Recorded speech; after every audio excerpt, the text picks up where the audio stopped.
Windblade! Can't run! Well, stay right there. Frost! Let it rain!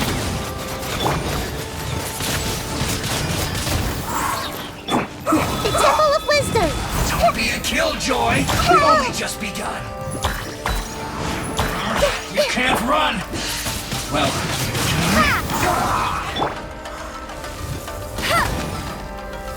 let's not waste time.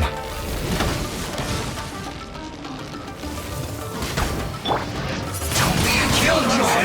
We only just like I guess. Went too far. Sad. Punished.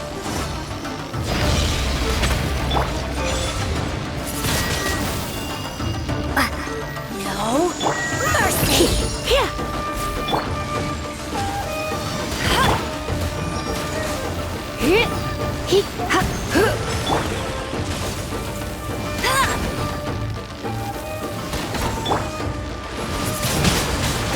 Windblade.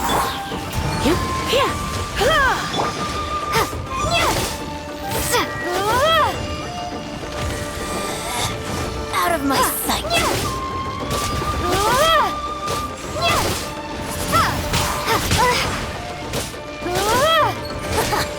This body belongs to ice and snow.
Chris, put your back into it!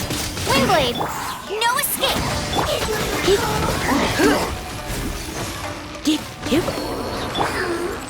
Not this time! Precious preserve! Frozen food! Try not to enjoy this too. Clearly knowledge!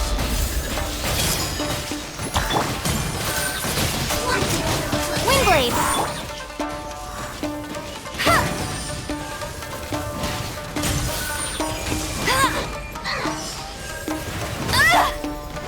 Chill to the bone. Ow! Oh no!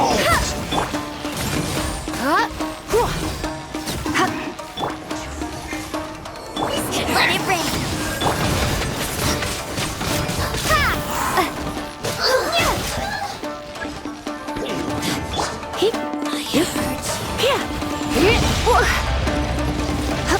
No mercy!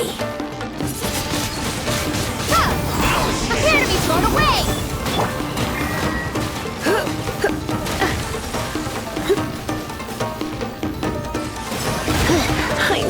I should have stayed home.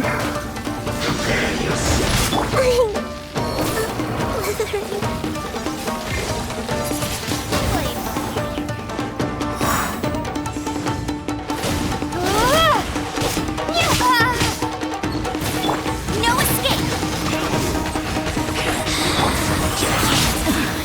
Winter.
Would you care to...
If you ever have...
Here sure is one of a kind! That's strange. I sense a familiar power.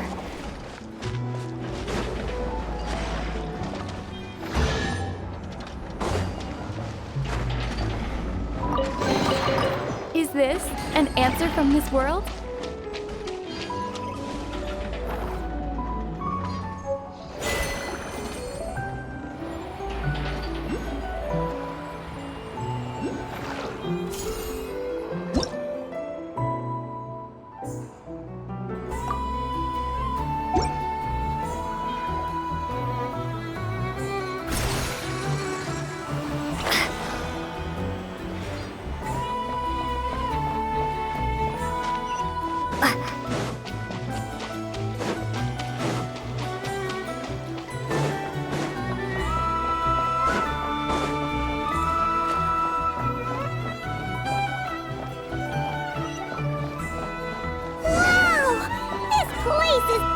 With activity! Oh, hey! There's a notice board over there.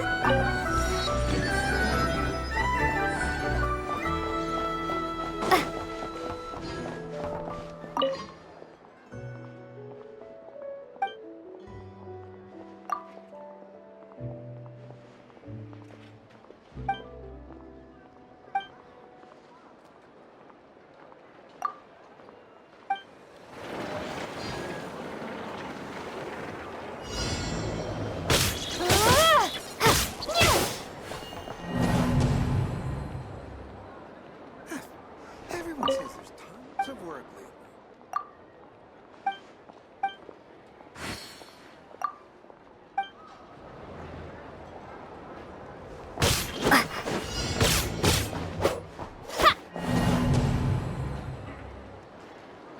Great wisdom can be found in the smallest of objects. This research looks promising.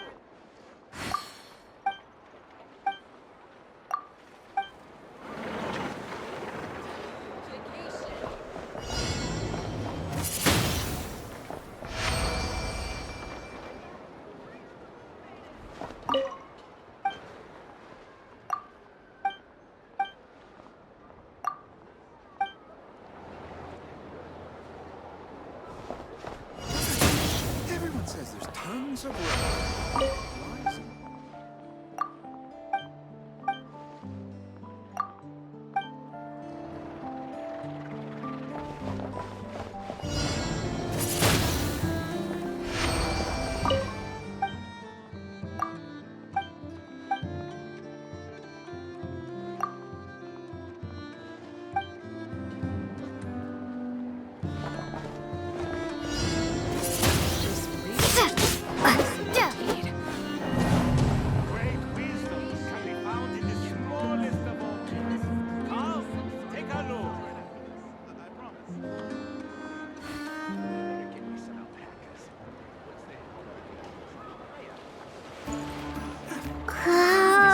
tons of work lately. Why is none of it me?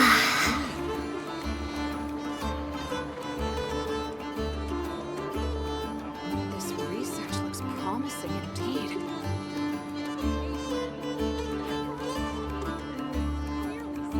Great wisdom can be found in the smallest of all. Come, take a look. Everyone says there's tons of work lately. Why is none of it coming to me?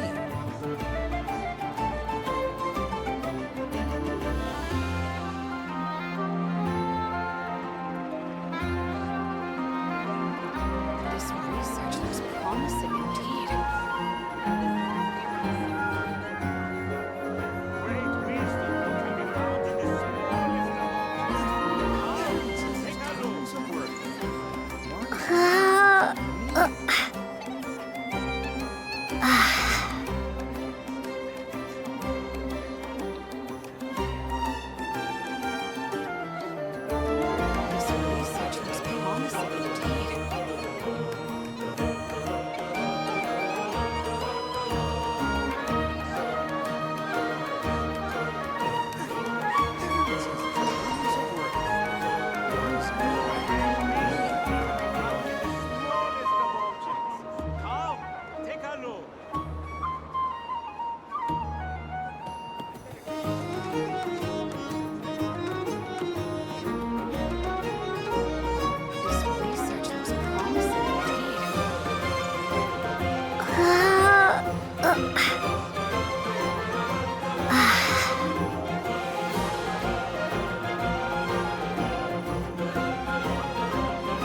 Why is none of it coming to me?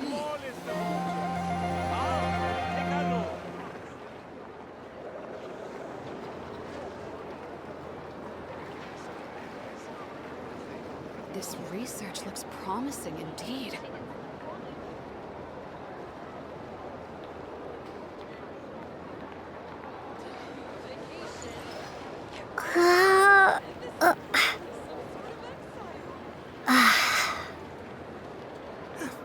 Everyone says there's tons of work lately. Why is none of it coming to me? Smallest of objects. Come, take a look. This research looks promising indeed. Everyone says there's tons of work lately. Great wisdom Why is can none be of it found in coming the to me? smallest of objects. Come, take a look. This research looks promising indeed.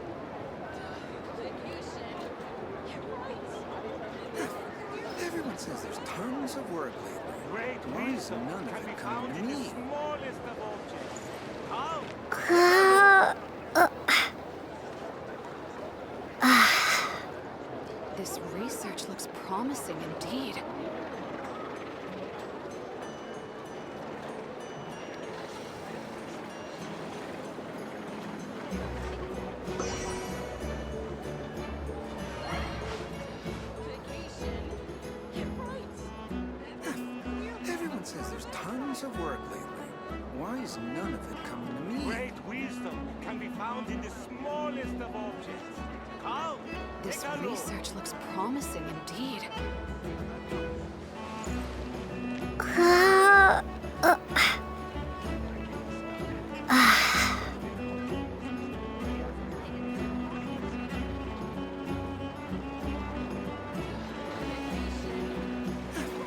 Everyone says there's tons of work lately. Why is none of Great it coming to wisdom me? can be found in the smallest of objects. This Come, research looks take a look. promising indeed.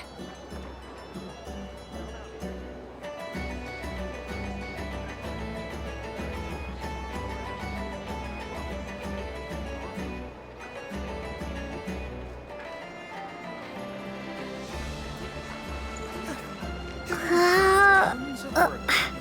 Why is none of it coming to me? This research looks promising indeed. Great wisdom can be found in the smallest of objects. Come, take a look.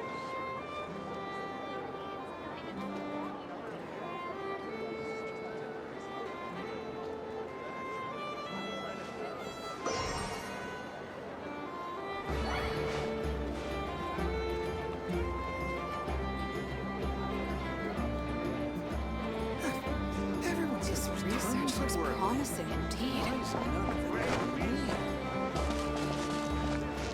Fruits from every corner of Tibet. Huh. There's so much space on this thing, but only one post. Let's see here.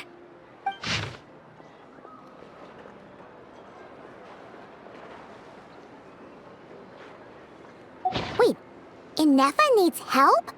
Uh-oh. What's this about a major crisis? And ruin? We should still head over and check on things, just in case.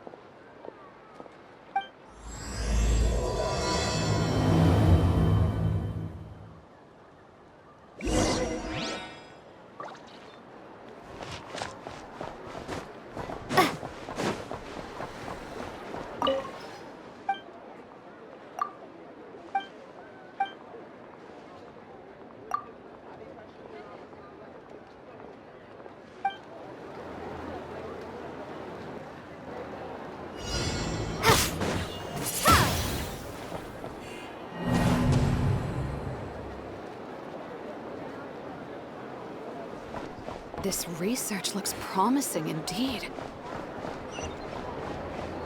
Great wisdom.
I'll keep this close.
Have you heard about The Vision Hunt decree.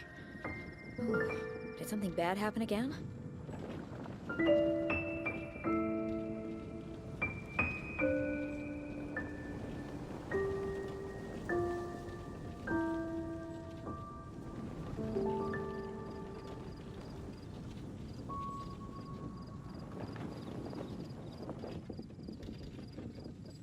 Have you heard about the Vision Hunt decree?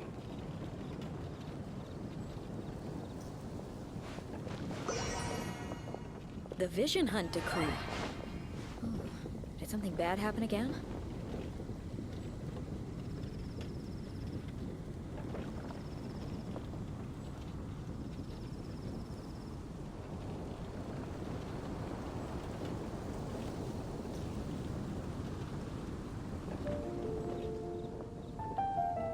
Have you heard about the Vision Hunt decree? The Vision Hunt decree. Did something bad happen again?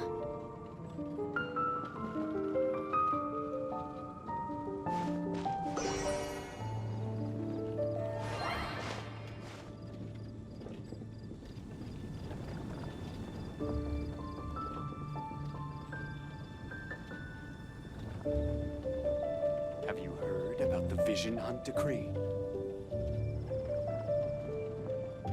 The Vision Hunt decree. Did something bad happen again?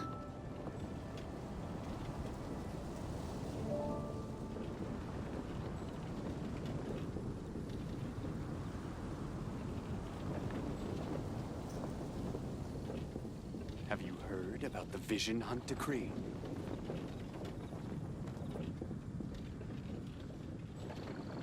The Vision Hunt decree.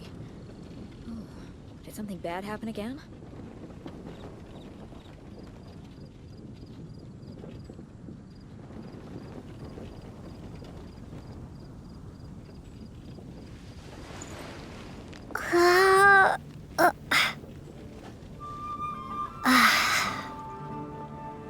Have you heard about the Vision Hunt decree? The Vision Hunt decree. Did something bad happen again?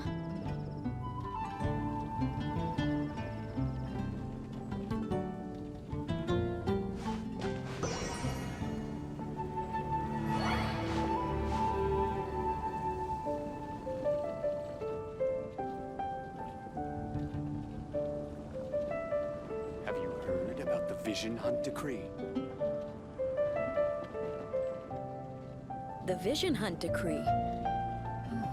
Did something bad happen again?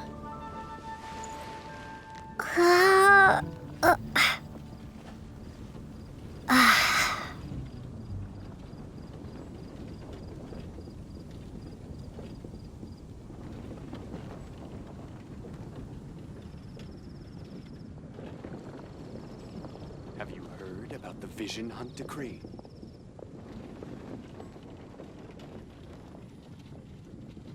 The Vision Hunt decree. Did something bad happen again?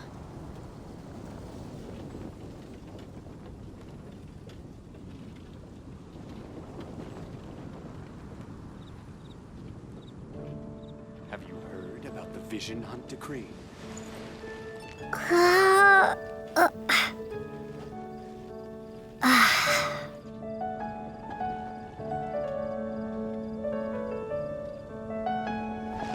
The Vision Hunt decree.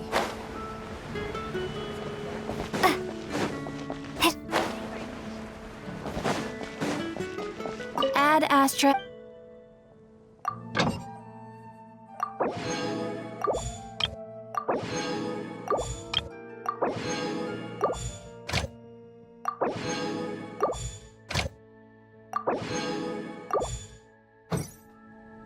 Haven't you?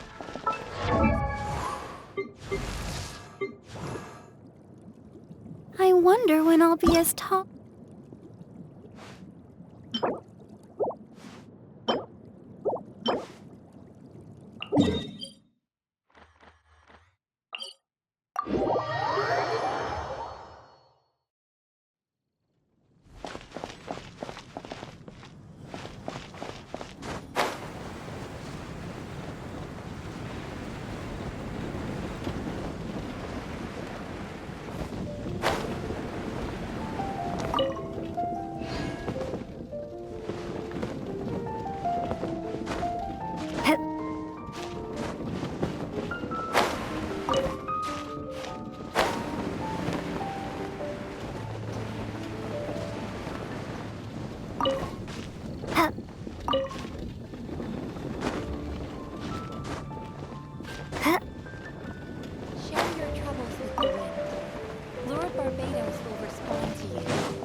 Take your pick.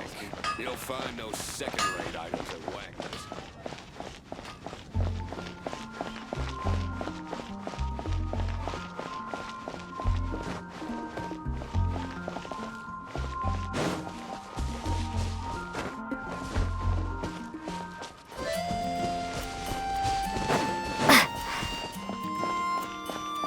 You gotta try Dawn Winery's Dandelion Wine.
Perhaps I should go on a trip to Safari.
wonder when I'll be as tall as my big sister.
da da.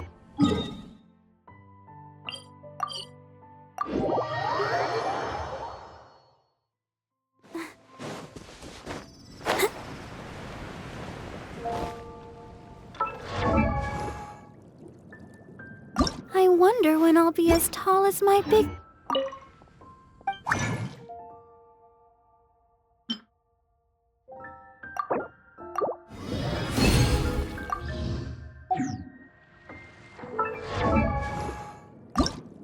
I wonder when I'll be as tall as my big sister.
Bet you can't keep up.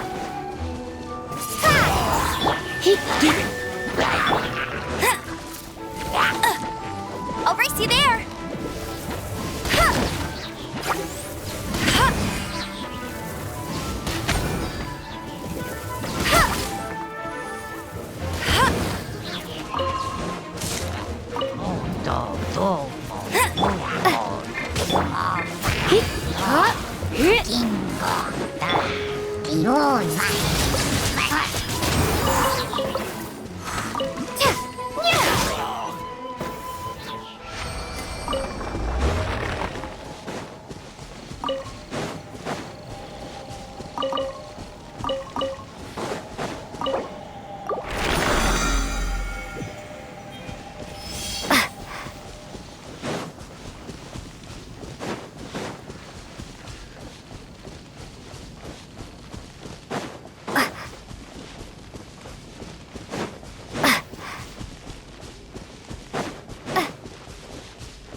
be blown away!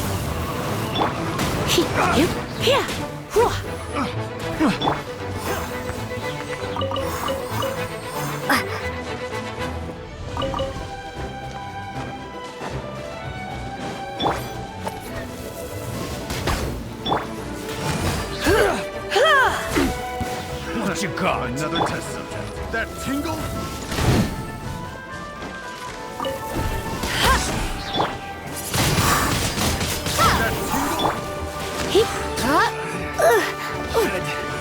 Don't be such a brute. That tingle?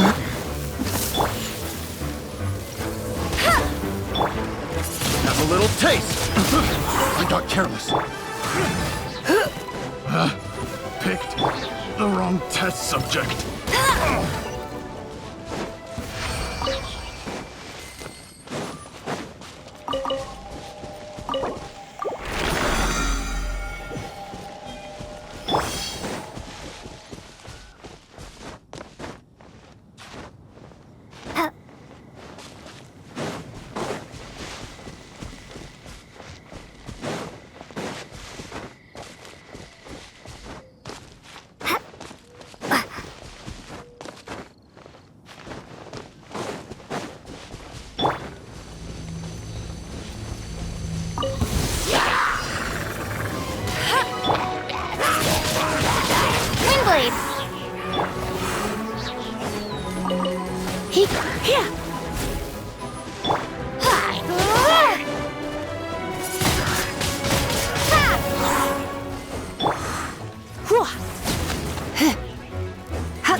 Ad Astra. Thank you for complete.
Bet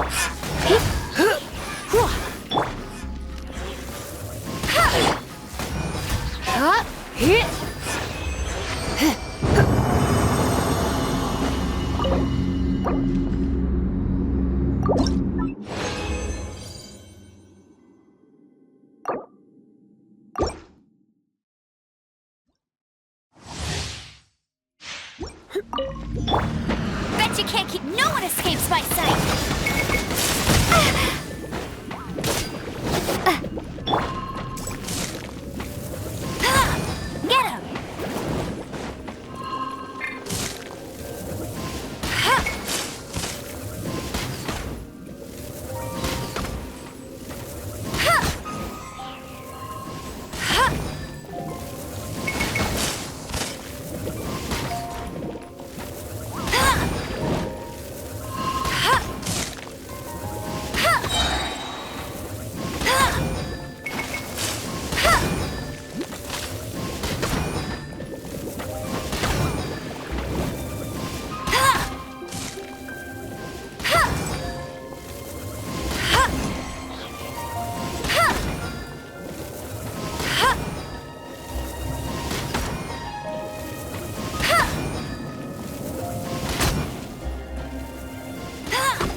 Get him.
Let it rain.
Would you care to...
If you ever have...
like I got carried away.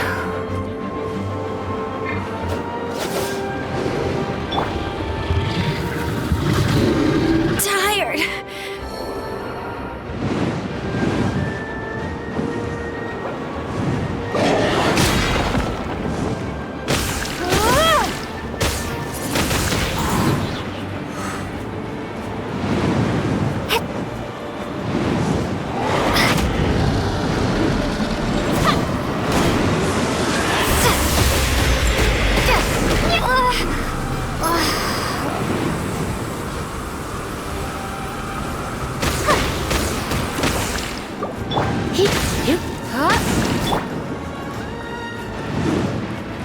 Come on, we can do it.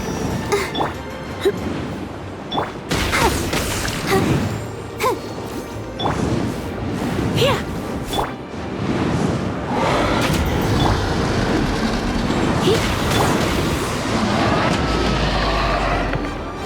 Let's dance.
Let the show begin.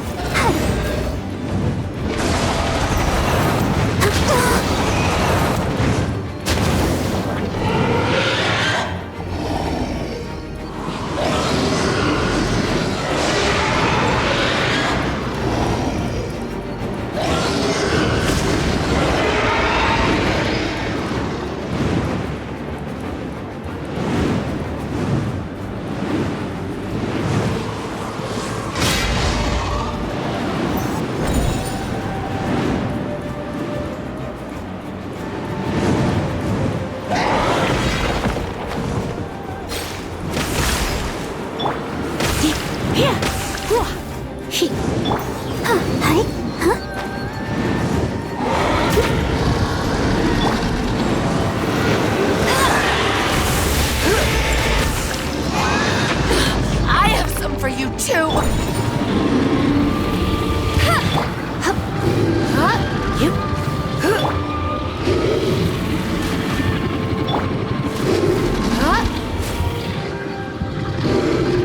I knew I should have stayed home.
More like it.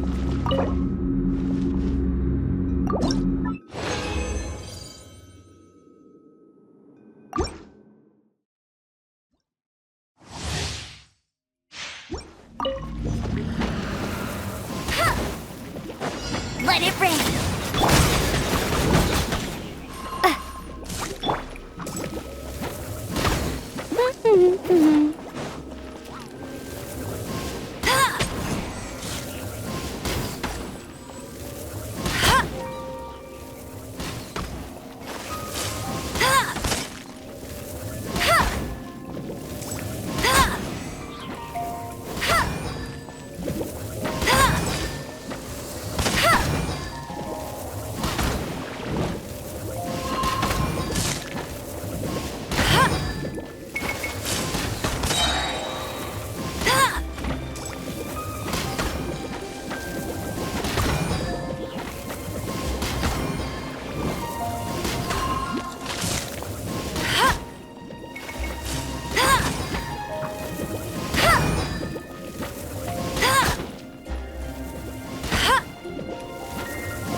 Hey, there's something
No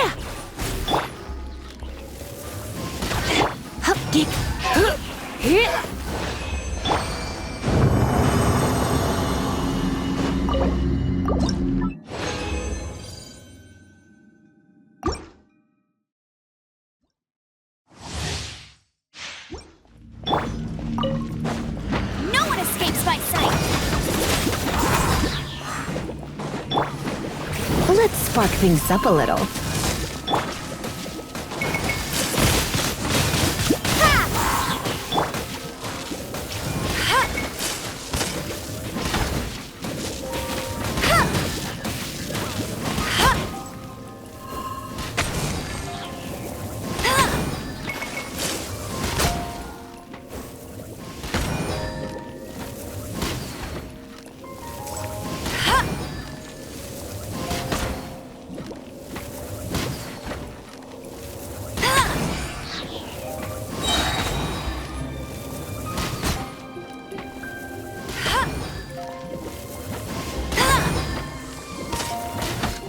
No escape!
I'll race you there!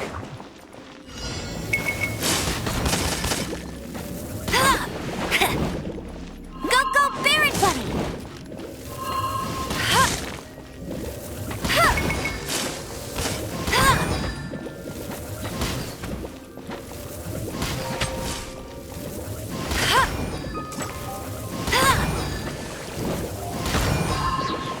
That's cheating!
Astra ab...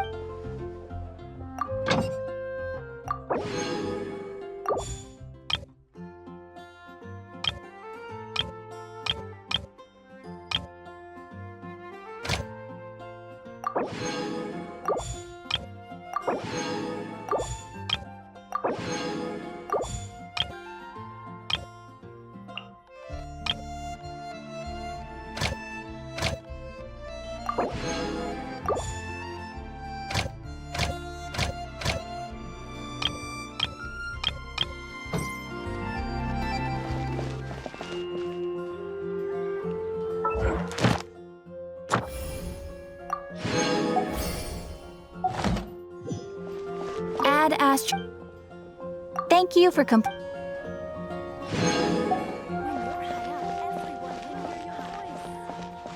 Haven't you heard?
Good morning.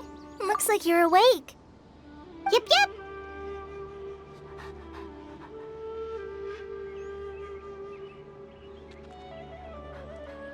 I prepared some breakfast today. Please have a taste. I hope you'll like it. It's nice to have you here so we can eat something yummy. Well, now that I've recovered from Elazar, I'm feeling better than ever. I can even prepare 4 or 5 meals a day now. And Paimon bets they're all delicious. Oh, by the way, someone brought a letter for you after you went to sleep last night. Nope. Paimon wanted to read the letter with you after you woke up, so Paimon didn't open it. All right, let's read it now. Oh, it's from Nilu. Ahem. We're going to hold a feast at the Grand Bazaar and celebrate Cyano's reinstatement as the General Mahamatra. As heroes of Sumeru, please be sure to attend. I'll wait for you. The date of the banquet is written on the back. It's in 2 days. Oh, I've also heard that you've become heroes here as well. That's amazing. Everyone's aware of your abilities. There's no need to be modest. Anyway, let's go to the Grand Bazaar to have a look. Oh, before you leave, be sure to inform Master Tainari.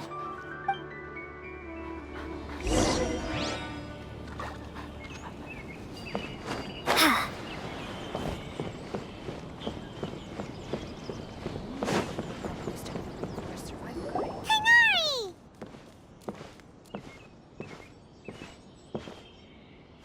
Ah, good morning. How do you feel today? We feel much better. How about you? I'm recovering well, thanks for asking. But from the looks of it, you seem to be already busy with work again. It's fine. I'm not that busy, really. The Elazar patients have recovered, as well as Hypatia. For now, I only need to tend to my Forest Watcher duties. It seems once Irminsul started getting better, everything else started to recover too. Yes, but there are still some residual effects. The withering is one example. Though it won't spread anymore, the existing zones won't just disappear. We forest rangers will still need to do the work. By By the way, we have some good news. Sino got his position back. This news is hardly new. He had already mentioned it to me before. Huh? You mean he was already here? Why didn't he come to say hi to us? He visited once, but he was afraid of disturbing you while you were resting. He just asked me a few questions and left. Then you probably already know all about the celebration feast.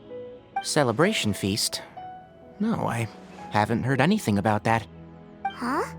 But didn't Nilu say in her letter that they would celebrate Sino? He didn't tell you? Perhaps. Or, alternatively, he doesn't know about it either. Come to think of it, Sino doesn't seem like the type who'd enjoy a celebration feast. You and Kale are both Sino's close friends. Why don't you come to the feast with us? Kale has taken over some of my tasks these days. I don't think she'll have time for it, not to mention me. You see, some VIPs have come to the forest recently. Huh? VIPs? Very important Paimons? Well, technically speaking, they are former VIPs. The sages involved in recent incidents have begun their training in the Avidia Forest, and the people they had previously imprisoned have all been released. Huh? Yes, he's a little weak, but he isn't injured and his condition is stable. Lesser Lord Kusanali, in her boundless mercy, has decided to spare Azar and the other wrongdoers. Supposedly, they were ashamed of their shallow ideologies, and have decided to dedicate the rest of their lives to cultivating wisdom in the Avidia Forest. When they learned that Lesser Lord Kusanali had defeated the Balladeer and saved Irminsul, they were shocked at first, but also became happy, feeling that the sacred light guiding them on the path of discovering wisdom had begun to shine once again. As a result, work has increased for the forest rangers. That sounds really exhausting. There's nothing we can do, really. But that's another topic. Back to the matter at hand. Are you two planning to head out? Ah, right! We're here to request permission to head out. Would that be okay? You've recovered well. You may go. But be careful. Yay! Will do!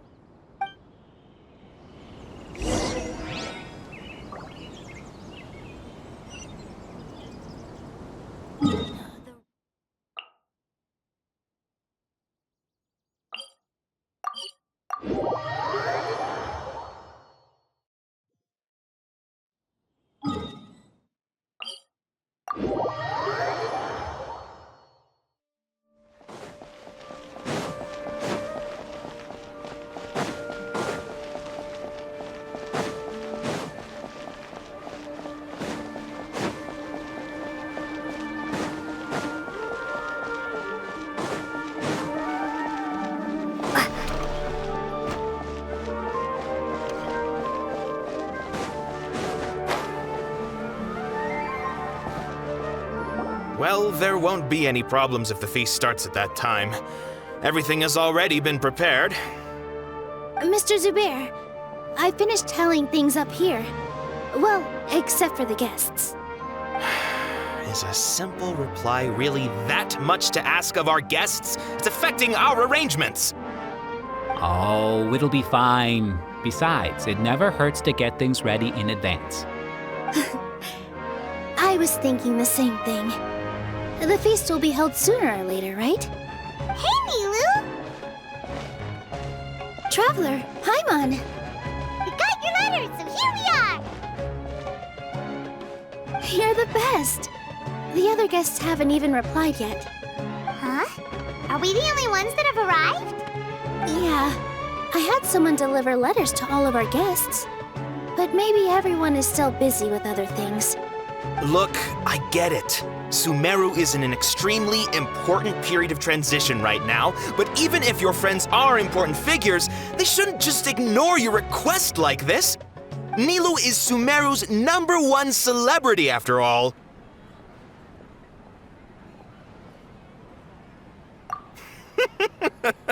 You have no idea how happy I am to talk to people with good taste! If you consider enjoying Nilu's dances having good taste, then almost everybody has good taste. Because Paimon thinks everybody will love her performance. That's right. We all think she's amazing too. Nilu is an absolute favorite among those of us who frequent the Grand Bazaar. For Outlanders, you have a great eye. Master Zubair, let's have a vote for the most outstanding audience members next time. I think these two may win. Nonsense! It is not for us to determine the value of an audience. But indeed, we could try giving gifts to people with particularly good taste. I heard there's a device in Fontaine called a camera that can record people's appearances as pictures. Such pictures would make superb gifts. Ooh, good idea. I wonder where we can find one. You guys are so funny. There's really no need for that.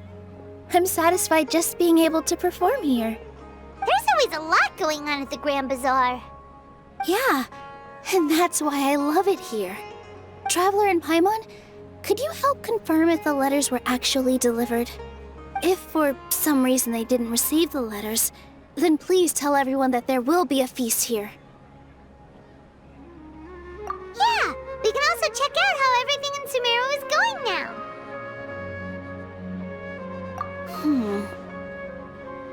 When I wrote the letters, I heard that Dia was in Port Ormos, and Alhaitham was at the Academia.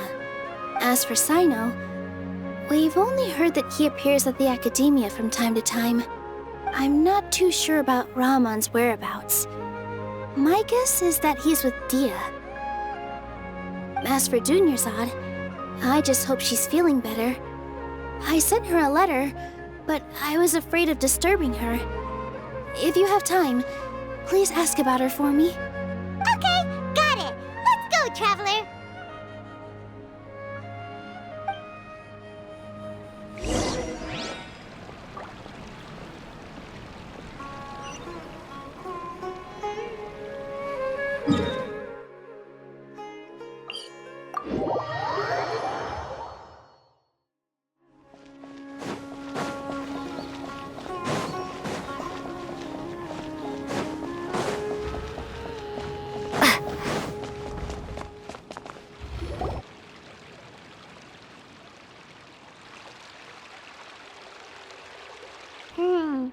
We haven't seen Alhaitham anywhere.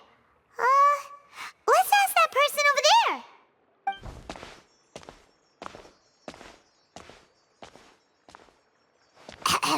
Hey there, have you seen Alhaitham around?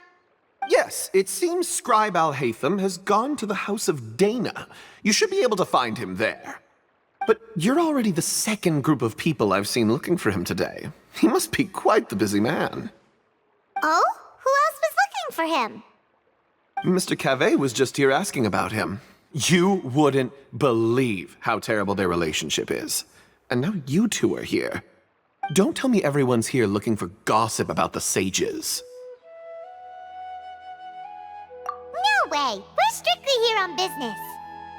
Ah, I see. Sorry, I thought maybe everyone's as interested in rumors about the sages as I am.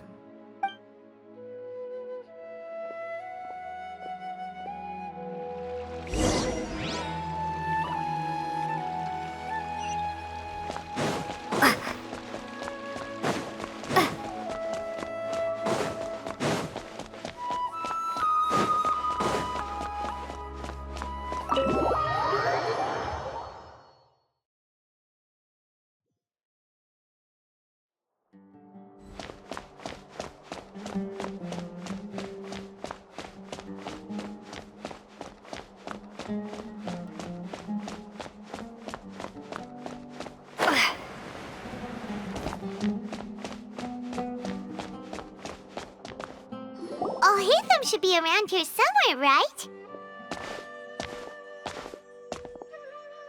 Oh, he's over there!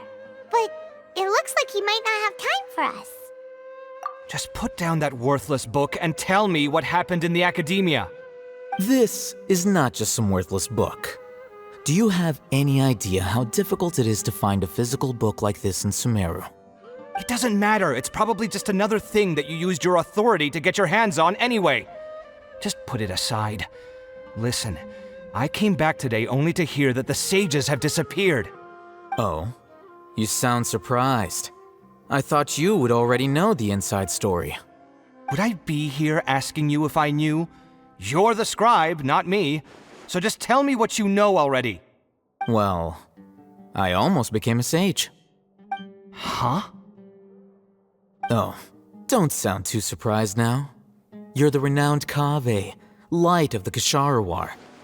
Besides, as a master builder and craftsman, chances are you'll be appointed as a sage too. Why do I feel like you don't really mean it? Huh. What makes you say that? Why would you question my heartfelt sincerity? Maybe it's because you've never said anything good about me before. Yeah, well, I share a similar sentiment, and anyone who knows you as well as I do would surely do the same. Ugh, you... See? This is why I hate discussing anything with you. Your ridiculous and arrogant attitude always gets in the way. It seems that you really can't stand my personality. Ha! What was your first clue? Well, then you might as well move out of my house. Are you threatening me? Stooping to a new low, I see. Ugh, and don't change the subject. You, a sage? What a joke. The academia might as well just close tomorrow. Are they having a fight? Forget what's going on with the academia. Haven't you been busy with your construction project? Tell me, when are you going to build yourself a mansion? Don't get me started. I get angry just thinking about it. So, what great building did our master architect work on this time? Like I need to tell you. Keep your nose out of my business. No, I think we deserve to know. Where were you when Sumeru needed you most? I was in the desert for a large project, but considering Haravatat's utter ignorance of architectural and aesthetic matters, you probably wouldn't understand. Which is truly unfortunate. I can only pity the man who doesn't understand the first thing about beauty and romance. Unlike a true... hold on, wait a second. What do you mean by when Sumeru needed me most? Well, while you were out fiddling around in the desert, many people came together to save Sumeru from a crisis. Ha! And you think I'd believe that? Look, all you really need to know is that Azar and all his accomplices have all been overthrown. Huh? What nonsense are you talking about? It's no skin off my nose if you don't believe me. It's not like my Darshan was the one trying to apply for funding from the Grand Sage. Yours, though, on the other hand... You know what? I'll ask around. I'm sure someone knows what's going on here. You're dead if I find out you're lying to me.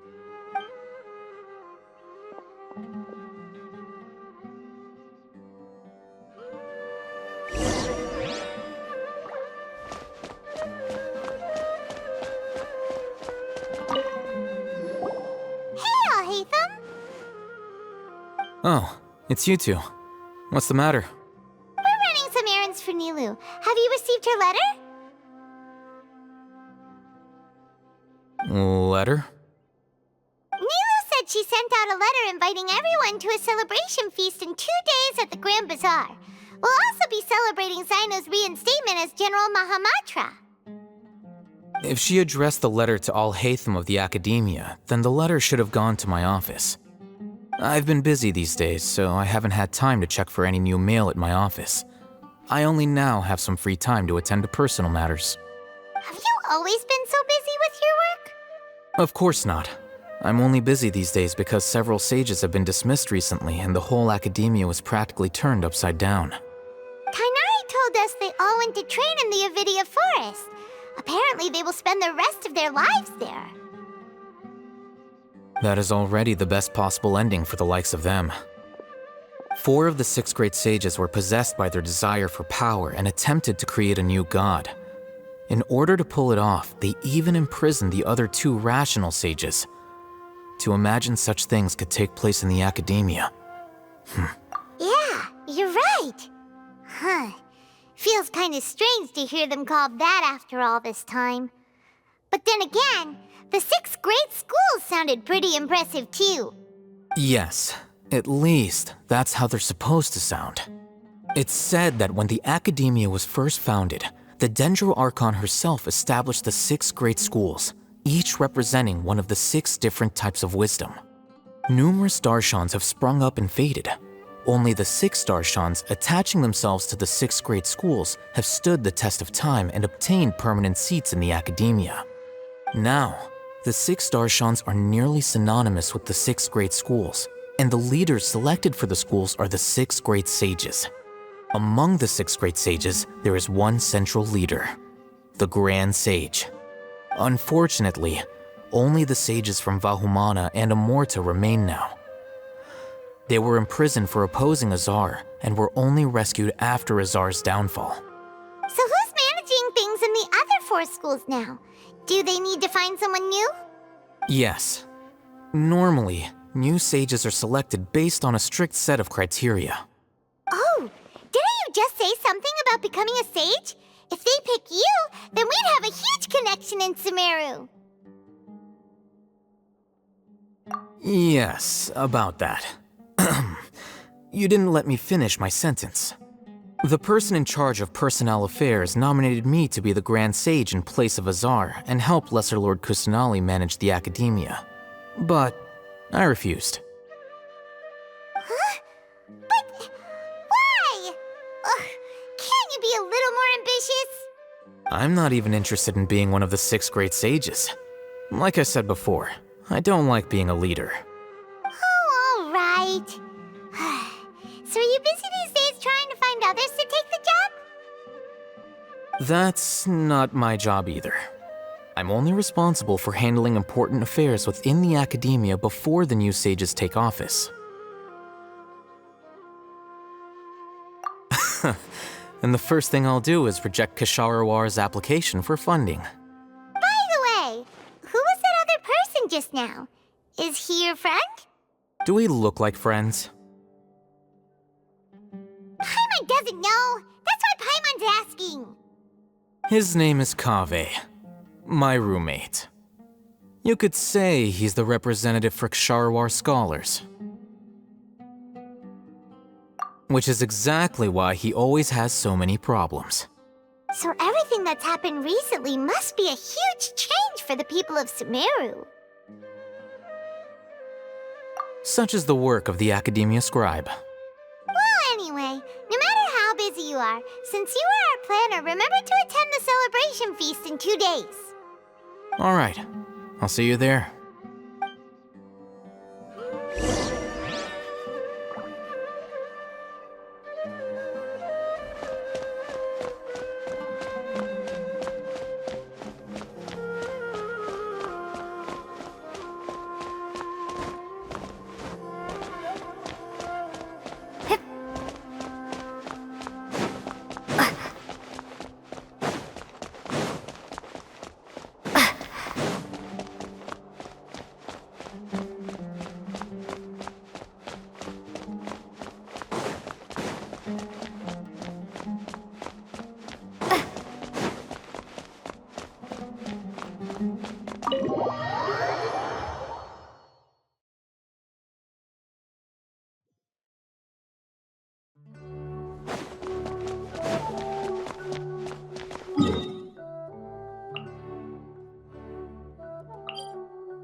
This is Port Ormos.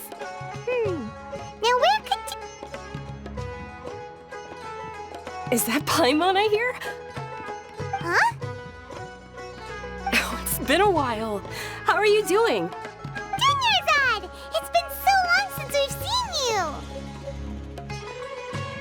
I'm doing well. I can go as far as saying I have never been happier in my entire life. I don't know if you've heard, but Elazar has completely disappeared, and all the patients have recovered. You kidding? Knowing them and the connections they've got, I'm sure they've heard about it. Yeah! That's right. My lady is feeling better now, so I'm accompanying her for a walk. Why do you still call me that, Dia? You've already informed my father of your resignation. I guess I'm just used to calling you my lady. Old habits die hard. Resignation? You mean you're quitting? Yeah, I might start losing my edge if I keep being a bodyguard for the Homayanis. You know that my parents and I are fond of you, and that we appreciate you very much. It wouldn't be a problem if you wish to continue to be our bodyguard. I'm not a woman that's easily persuaded. You should know that by now, my lady. When I took this job, I had already decided that I'd quit as soon as you'd recovered. It's time for me to get back out there and chase that horizon. So what are you gonna do now if you're not gonna be a bodyguard anymore? I want to take a risky job and put my body to the test again. Huh? But we literally just finished one of the most dangerous jobs ever! Are you getting bored already? I know. If I hadn't joined in that plan with you, I wouldn't have come up with this idea. I guess I still get fired up by that feeling of going all out in a fight. It made me realize that I'm still a mercenary through and through. Life is short, and I'm happy that I got to be a part of that operation. But the whole thing also made me realize that there are still many problems in Sumeru. And as a desert dweller, I'm still not completely ready to settle down on this side of the wall. Well, I remember a friend had someone bring you a message. You mean I'll hate them? I didn't expect him to still remember that. I thought he was joking. We just came from talking with Alhaitham at the Academia. Did he tell you that he suggested that I come work at the Academia? What?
I heard that Azar and his cronies fell from power, and Alhaitham told me that now was a good time to find a job in the Academia, but only if I wanted to.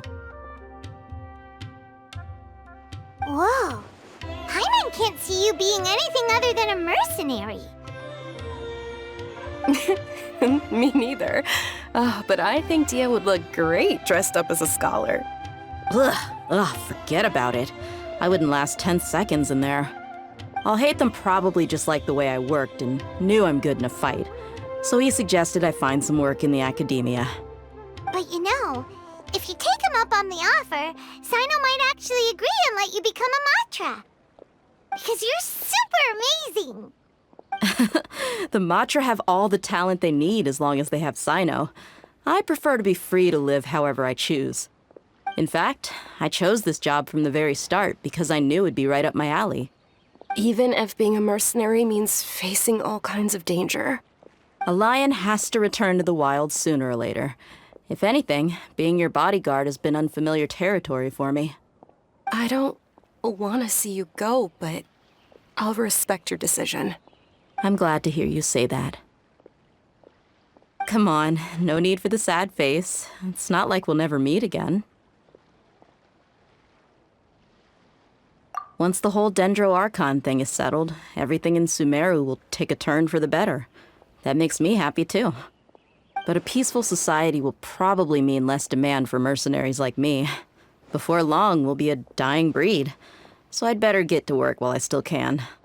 Huh? But wait a second. You make it sound like you're leaving now. Well, no, not yet at least. I promised my lady I'd stick around until next week. So, have you been in Port Ormos this entire time? We were wondering if you had received a letter from Nilu. Oh, did Nilu write to us? She heard that you were seen in Port Ormos, so she sent the letter here. Huh. It was probably sent to the inn that we're staying at. My lady has been very energetic lately and keeps taking me on hikes, staying out even into the night. By the time we get back, the receptionist is usually off napping on the job. Right, and we tend to leave quite early in the morning, so the old man on duty is also usually dozing off. So what it really sounds like is that the person on duty is always asleep. I bet the letter's at the reception desk. I'll go check later. No wonder there wasn't a reply. You never received the letter. Good thing Nilu asked us to come and check on that. Sorry to make you two come all the way out here. It must be something important for Nilu to specifically write to us like that. Yes, she said they were preparing a victory feast in the Grand Bazaar, and will also be celebrating Sino's reinstatement as General Mahamatra. She was hoping you could come. Great! I'll be sure to attend. Count me in too. But is there some sort of dress code or anything for the feast? Can I just show up looking like this? Since it's being organized by Nilu, I don't think she'll be too picky about that. If anything, I think she wants to see us as our most natural selves. All right, then this is how I'll show up. The feast will be held in 2 days, so don't forget. Sure. Thank you so much for letting us know. We'll see you there. Oh, by the way, do you happen to know where Sino and Raman are? The General Mahamatra always comes and goes without a trace. Normally no one knows his whereabouts. Oh. But last time we met, he mentioned that he had something to do in Aru Village. You can try your luck there. As for Raman, your guess is as good as mine. I only remember he said that he had something to discuss with Sino. You can ask Sino when you meet him. Don't mention it. You'd better get going. All right, on to our next stop.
It's been a while since we last visited Aru Village.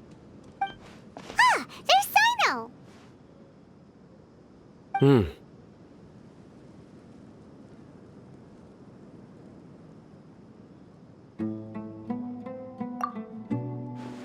What brings you here?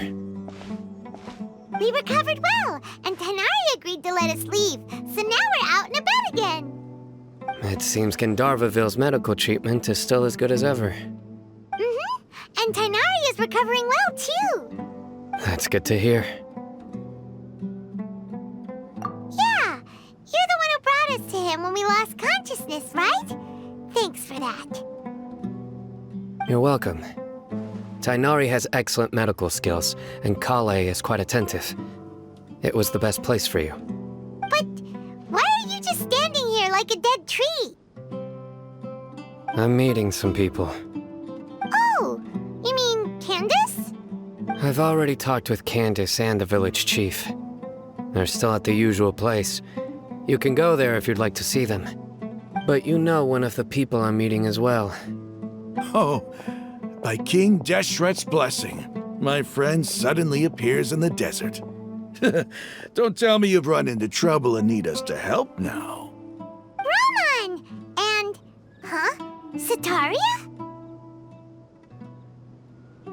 Oh, you know me? Oh, well, you're pretty famous in the academia. Don't worry, these are our friends. No need to be so guarded. I see. I'm doing well. Many good things have happened recently. Same here. Really, I feel that my whole life has started to shine after suddenly finding a new direction. Oh, tell us everything. Yeah, you go ahead. Alright, well, I suppose I should start by saying I've decided to leave the academia. What? It's not that I've given up on being a scholar. Instead, you could say I've found a new identity. I will no longer pursue research like a typical scholar, but I have not completely given up on my relationship to knowledge either. I can see what you're saying now. What do you mean? I plan to leave the academia and return to teach here in the desert. Wow, so you want to become a teacher? Sataria will return to support education here and teach people from the desert. She can't teach everyone on her own, but there are many of us Eremites all over Sumeru. She came to discuss a collaboration with me and hoped that I could bring her ideas to the Eremites. Yes, it's my hope that the Eremites can help me select a group of smart people with the best aptitude for teaching. I'll teach them, and after they've finished learning from me, they can go educate more people. That is the true meaning of education and the spreading of knowledge. The people of King Deshret suffer from sandstorms, exile, and ignorance. Miss Sataria is more than welcome to come teach here.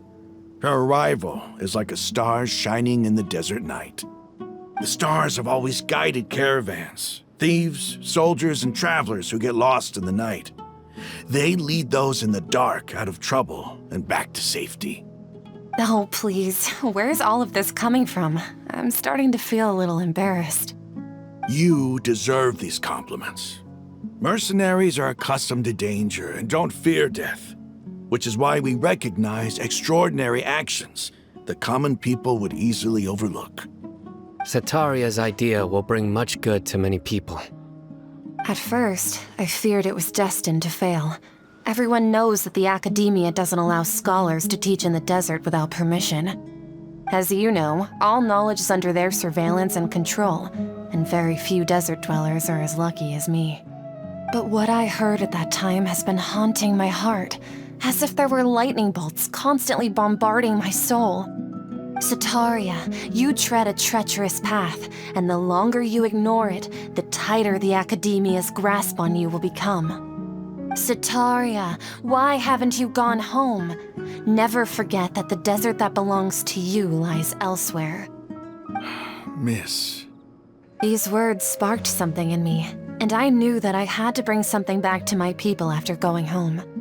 I gathered up the courage to approach the Grand Sage, only to find that he was no longer at the academia. Lord Sino told me that Azar didn't belong there anymore. Azar has received much-needed punishment. Though, if you ask me, it may have been too light. Lord Sino helped me obtain permission to leave the academia for the desert, and accompanied me here to discuss collaboration with members of the Eremites. My plan was able to go smoothly thanks to him and Ramon. You're all doing so much for the desert. Aside from that, I also have some other business to discuss with Sino. Lesser Lord Kusanali has allocated many resources to support and develop the desert. I've done some business for her. and part of it required the assistance of the Eremites. I applied for a few batches of educational materials from the academia, and sent them to several groups in the desert, as instructed by Lesser Lord Kusanali. I believe the people will make good use of them.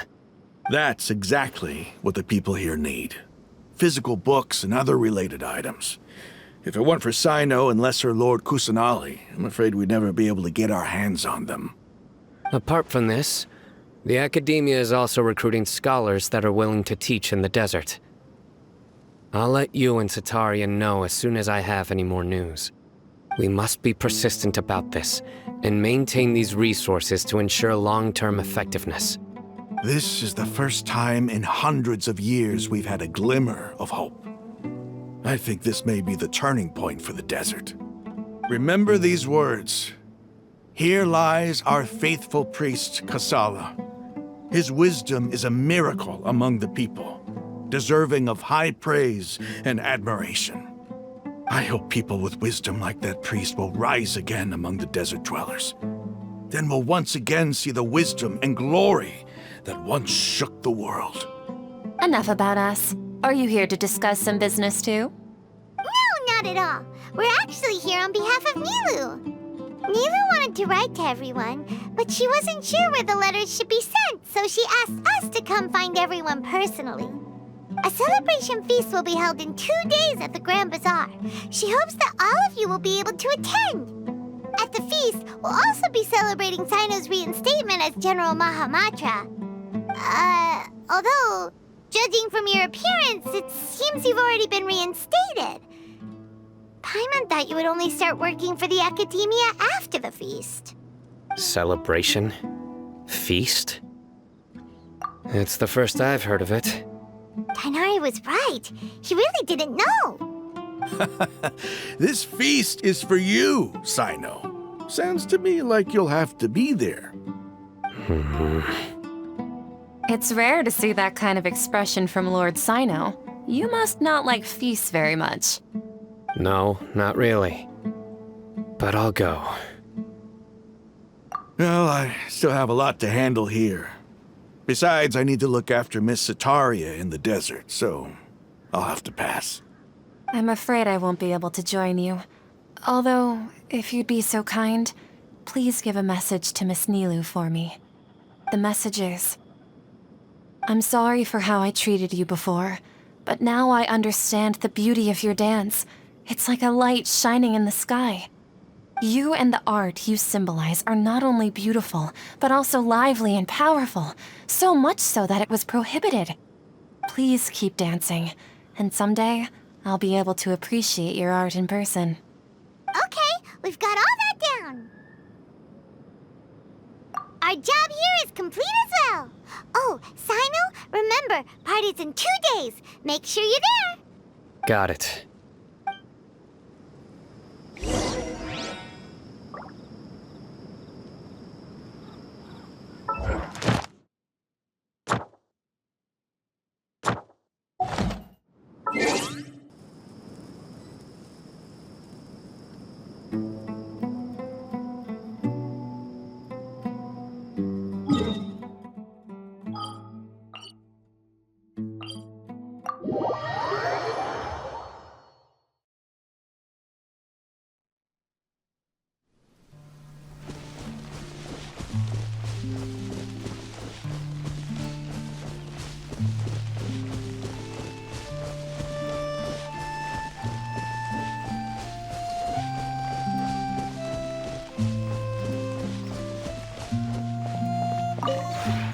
Would you care to...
If you ever have...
like I got carried away.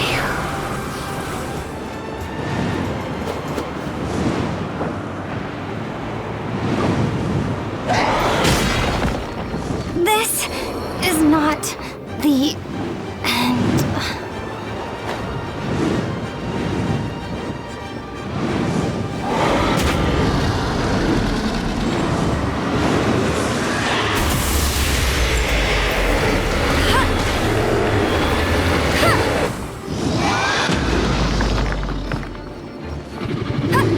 You got me.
weather for sipping a cup of tea while gazing out the window.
Let it rain. Windblade.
No one escapes my Windblade.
Let it rain.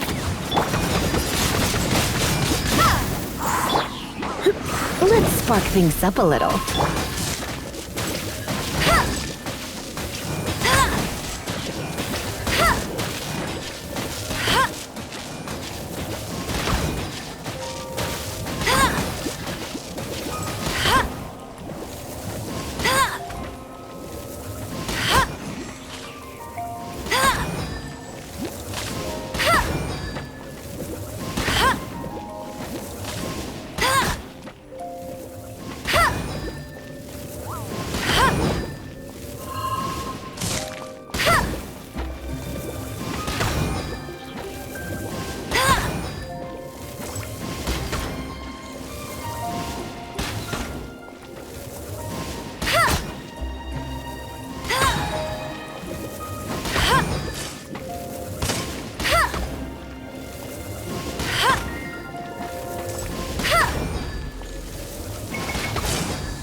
Add Thank you for Add Astro.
Everybody's already here.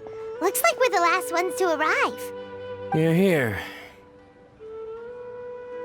Ah, there you are.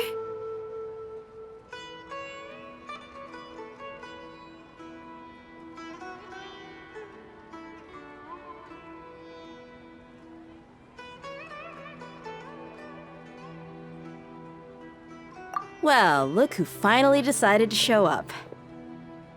You look like you came here immediately after finishing up some work. I'm very happy to see you here. But we're not late, are we? It's just that everyone else arrived ahead of time. I propose that the last one who arrived be put in charge of today's speeches. Nah, there won't be any speeches today. Oh, really? Well, even better. Come join us over here. Let's share some great food and drinks, and chat about all sorts of fun things. Everything looks quite good. Wow! Paimon can't wait! Traveler, just look at all the delicious food here!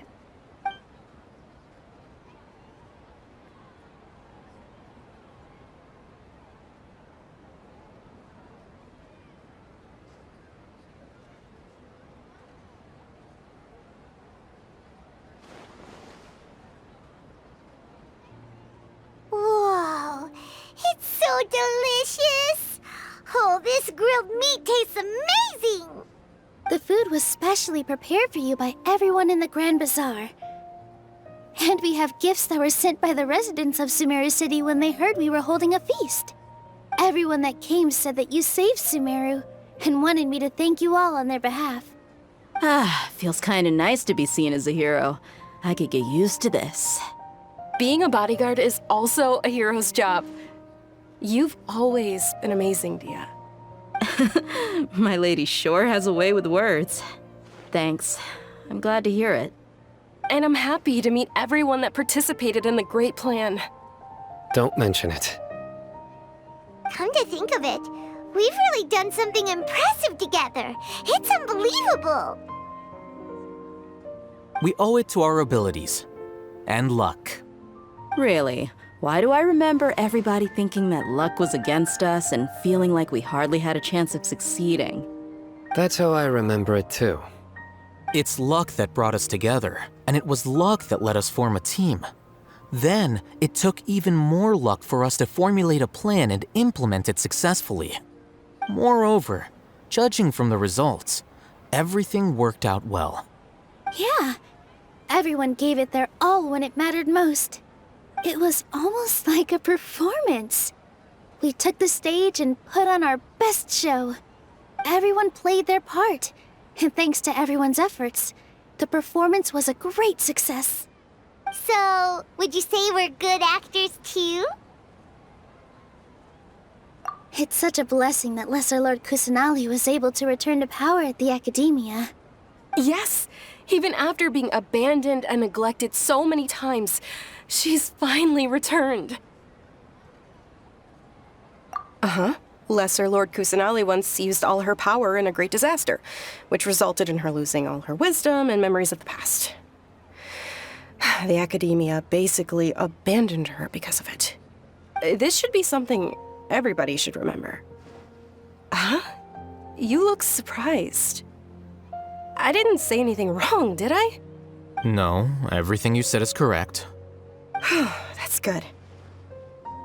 Something wrong? Yeah, what's with that face? You knew all of this already. Even if those two giants of the Academia are here, I still have to say it. Those sages really have some nerve. 500 years ago, Lesser Lord Kusanali used all her power for the people of Sumeru, and what did they do in return?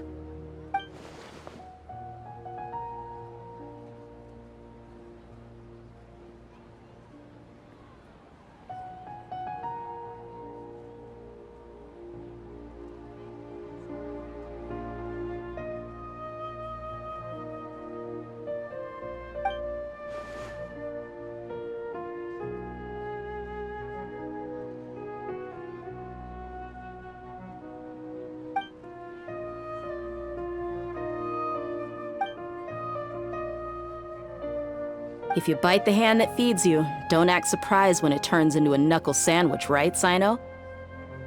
Perhaps I shouldn't say this, but their treatment of Lesser Lord Kusanali calls for a more severe punishment. You could simply tell Lesser Lord Kusanali that you wish to have Azar and his accomplices severely punished. I respect our deity's decision, and won't interfere in any way. While we're on this topic, why didn't you accept the Academia's invitation to become the Grand Sage? Are you trying to say that I'm fit to be a sage? Not at all. But every person handling the selection process has said that you are the most suitable candidate to lead the Academia right now.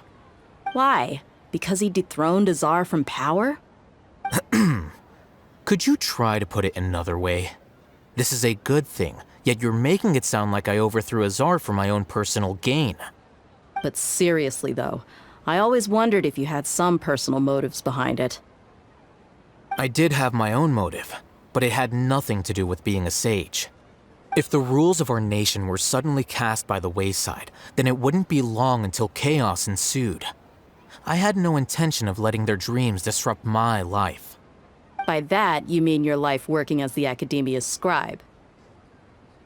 Precisely. Wait, is that all? So, that's the only reason why you joined us and came up with all those plans? It's reason enough. You've certainly got quite the personality. You flatter me. All right then. How about you? You've already resumed work as the General Mahamatra, right? That's right. Will you be happy with that life? It's not about being happy. There are merely a lot of things that I must do. Even so, keep your spirits up and try to be happy, okay? And try to smile more every day, just like I'm doing now. Thank you. I'll keep that in mind.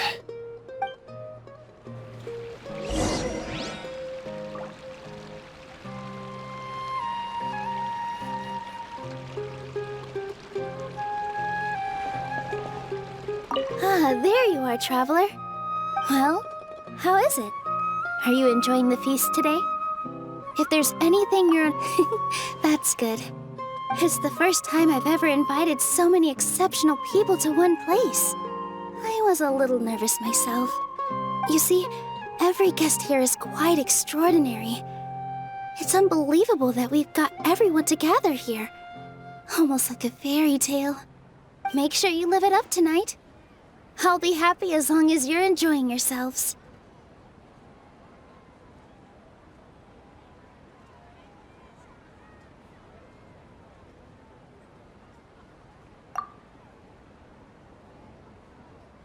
I'm honored to have her think of me this way. If I have a chance in the future, I would really like to invite her to one of my performances. I can't explain why, but I just feel elated right now. Thank you.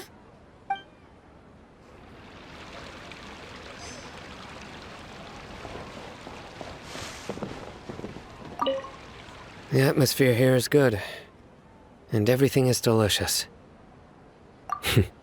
Yeah. I don't often come to such places, but it feels quite good.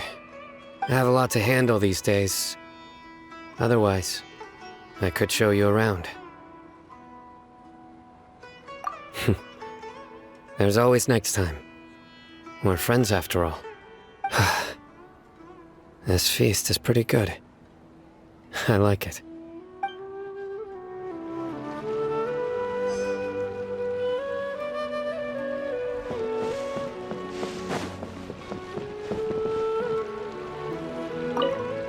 My lady, the grilled meat over there is delicious. Have you tried it? Yes, I also tried some fruit just now. Oh, they're very sweet. What an amazing place to relax. No wonder everybody likes to rest at the Grand Bazaar. You said it. Oh, look who else is here. Hello! Oh, I'm so happy Nilou invited everybody. Oh, now I have the chance to meet all the heroes. Hey, less of that polite chit-chat and more eating and drinking. The feast is about having fun, not stuffy formalities.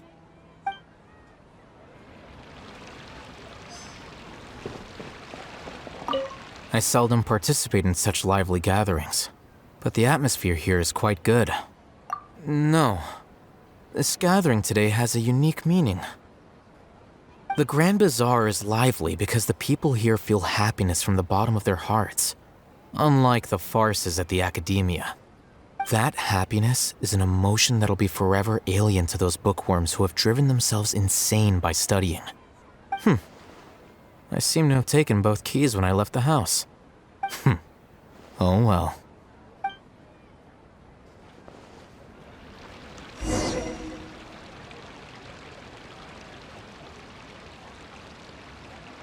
Hey, what's wrong? Your head is starting to droop. Hey, you can't just fall asleep here. Paimon will go find something delicious for you to eat. You'll wake up once you've put something yummy in your tummy.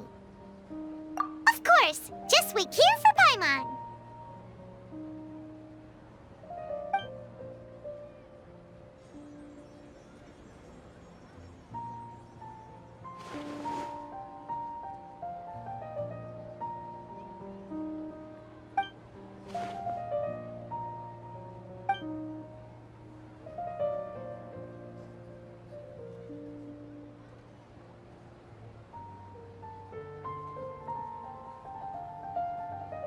It's me.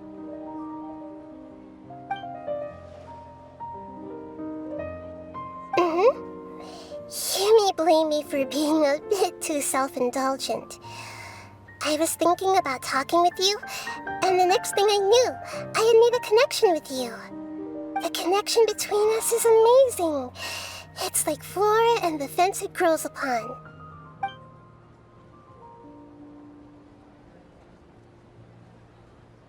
I heard there's an amazing celebration feast today at the Grand Bazaar. I wanted to have a look for myself, so I snuck in. Lately, I've been so busy dealing with all the fallout from recent events, so I really haven't had any free time. Although you've already helped me with a lot, there's still one more thing I hope you can help me with. Please say thank you to everyone for me. Oh, is it not convenient for you to do that for me?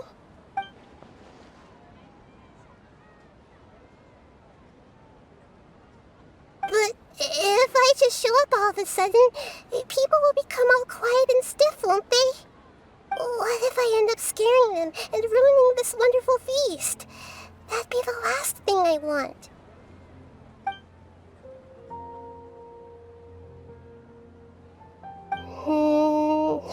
Let me think about it. Okay. Yes, I have.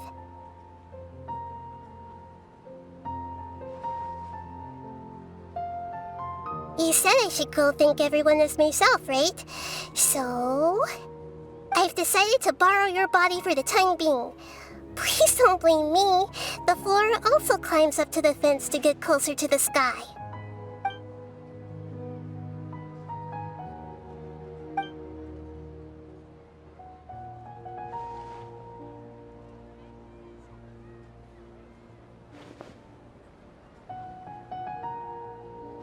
Everyone! Are you awake now? Paimon was just about to bring you the food. It's me. Huh? That voice. Nahida? Hold up, what's going on? I didn't expect to have a conversation with the consciousness of Lesser Lord Kusanali in the Grand Bazaar. Interesting. Is this also a part of the feast? No, of course not. Are you Lesser Lord Kusanali? Hello, Nilu. You know who I am? Yes, I already know every one of you. Nilu, Alhaitham, Sino, Dia, Paimon, and Dunyarzad.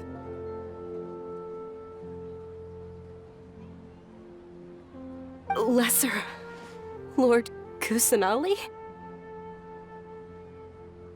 I took the liberty of occupying the traveler's body so that I could thank all of you in person. Thank you so much for rescuing me, even if that meant placing your own safety in peril and taking the risk of becoming enemies with the academia, the sages, the doctor, the balladeer, and even the entirety of Sumeru. Without you, without any of you, I would have been in a much more difficult situation. Had you not helped me to resolve the crisis, not only I, but Sumeru and even the entirety of Teyvat would have suffered great misfortune. People refer to you as the heroes who managed to rescue a god. I'm quite fond of this name. It not only explains your identities, but also bears witness to your relationship with me. Please, allow me to present to you my most sincere gratitude. Lesser Lord Kusanali, you have done so much for Sumeru, and I didn't even have a chance to do anything for you. You don't have to do this. Dunyarzad, the suffering you endured during your illness is also proof of you being with me and praying for me. Thank you. You don't need to be so ceremonious. It's always been my duty to protect you. This is how the relationship between the Academia and Dendro Archon should be. We just did what was necessary and set things back on the right path. You're an Archon, but you act so humble. You really don't need to be so polite with us. I'm honored to have been able to take part in this plan. I hoped you liked the dance I dedicated to you. Thank you, all of you. Thank you so much.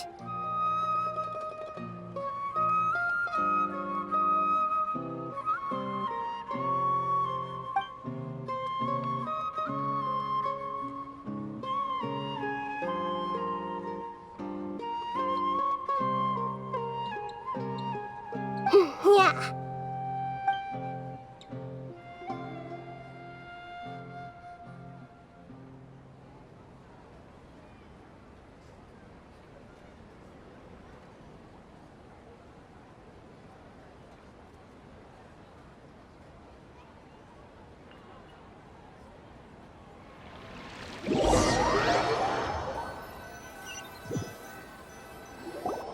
Are you awake? Did you rest well? After Nahida left, you ate a lot of food. You've become a glutton. That just means you still have a lot to learn from Master Paimon, the Sage of Gluttony. All right, since you're awake now, should we go and have a chat with Nahida? She should be in the academia right about now.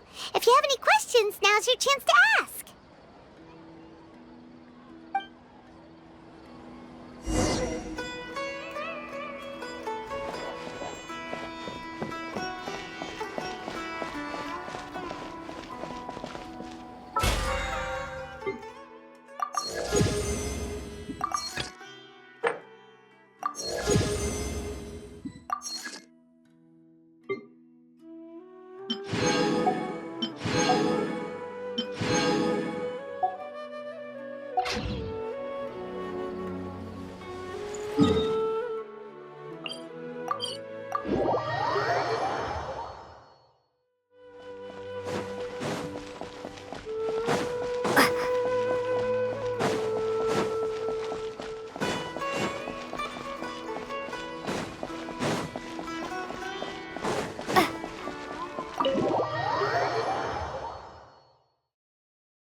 Traveler and Paimon? What a fantastic night! I'm still immersed in all the happiness and joy, like a candle floating on water. So are we, and that's why we're here to talk with you. Is there anything you want to know? After recent events, the Akasha can no longer function as it used to. I've given it some thought, and have decided to shut it down permanently. But this is definitely not a bad thing. Even from the beginning, I've been planning to shut it down. The Akasha's centralized administration of knowledge has always restrained people's curiosity and curtailed the number of paths available to them. I don't think this is good for Sumeru. Although people may initially feel a little uncomfortable with the loss of the Akasha, they will soon understand that this life is more suitable for them. And as for the future of Sumeru, I'm preparing to regain control of the academia. The former sages have received their punishment, but the new sages have yet to be selected. I will oversee the process personally. I hope that the new 6 great sages will be more focused on academics. Sumeru needs such leaders more than ever. The other big issue is the people of King Deshret. All the residents of the desert, in fact. They have been mistreated for far too long. I've already taken some measures to address this. It will take some time to rebuild everything, but no matter if it's culture, friendship, or trust, we will rebuild it. You mean, what happened after the doctor put you to sleep? You guessed correctly. The top-ranked Fatui Harbingers, up to number 3, possess power comparable to that of gods. I was no match for him in that kind of situation. However, in spite of the bad situation, I still managed to make a fair deal with the doctor. I'm sure you remember the entity that changed your fate, the Heavenly Principles. In fact, the Heavenly Principles has been quiet since the Conria disaster 500 years ago. I used this point as leverage against the Doctor. I told him that the Heavenly Principles may be awakened if I destroy the Gnosis. Although it's just a bluff, he still fell for it. I assumed that the Heavenly Principles wouldn't just stand by and let such extensive damage to its laws take place. And as for what I exchanged for the Gnosis, the exchange served as both punishment for the Doctor, as well as a boon of new knowledge that I couldn't refuse as the God of Wisdom. He's still in a coma. I've hidden him like how one would hide a feather. I know you have many misgivings about him, but as someone who had become a god, he has retained a number of very useful features. Don't worry, I'll keep an eye on him and make sure he doesn't do any evil. In addition, there are still some mysteries left in him. Some things may be very clear from my perspective, but he is still yet to understand them himself. His future will be determined by fate. Is that where you're headed next? Fontaine, the Nation of Justice? As far as I know, that nation operates in the judicial system. Does their Archon personally judge people? No, there's a Chief Justice in Fontaine. Generally speaking, the Hydra Archon, Focalor, won't preside over individual trials. However, even then, Focalor will still make herself present at just about every trial. It seems that she just likes to immerse herself in that sort of atmosphere. As Archon, she still reserves the right to influence the final verdict. Anyway, let's just say she's got, a very unique personality.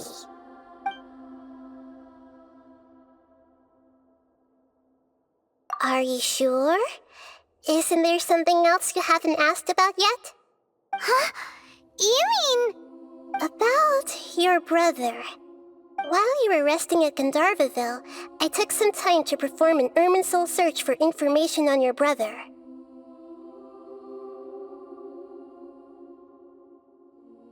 Yeah! Isn't Irminsul a repository for all the information and memories of Teyvat?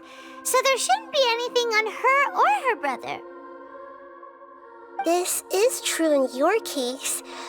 Irminsul indeed does not have any information on you.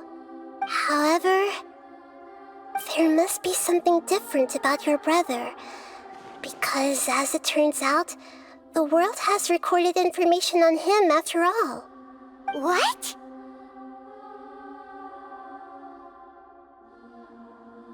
There's only one possible explanation. He belongs to this world.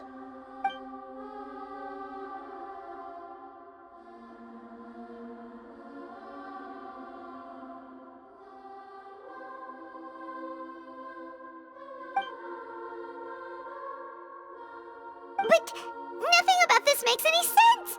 Wasn't this your first trip to Teyvat? According to the records I was able to access, your sibling suddenly appeared in Conria. After the Conria disaster, he began his journey through the 7 nations of Teyvat. But just as his journey was about to reach its conclusion, the Irminsul records on him suddenly become fuzzy. What do you mean, fuzzy? Did something happen to him? All I know for sure is that somebody, for reasons only they can know, is deliberately obfuscating his fate. And whoever it is, if they can do that, who knows what else they're capable of. But even that wouldn't explain how he somehow comes from this world. Something else I noticed was that according to these records, the Fatui have not classified your sibling as one of the Descenders. What's a Descender? Paimon's never heard of it. Look, I'm sure you must be curious about the information I received from the Fatui in return for my Gnosis, right? A very important part of the intel was about this world's Descenders, External beings, ones that don't belong to this world. Traveler, you are Tevat's fourth descender.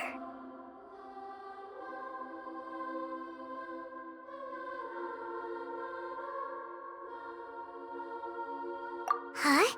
So the Fatui count 3 other descenders before the Traveler, and her brother isn't even one of them? That's right.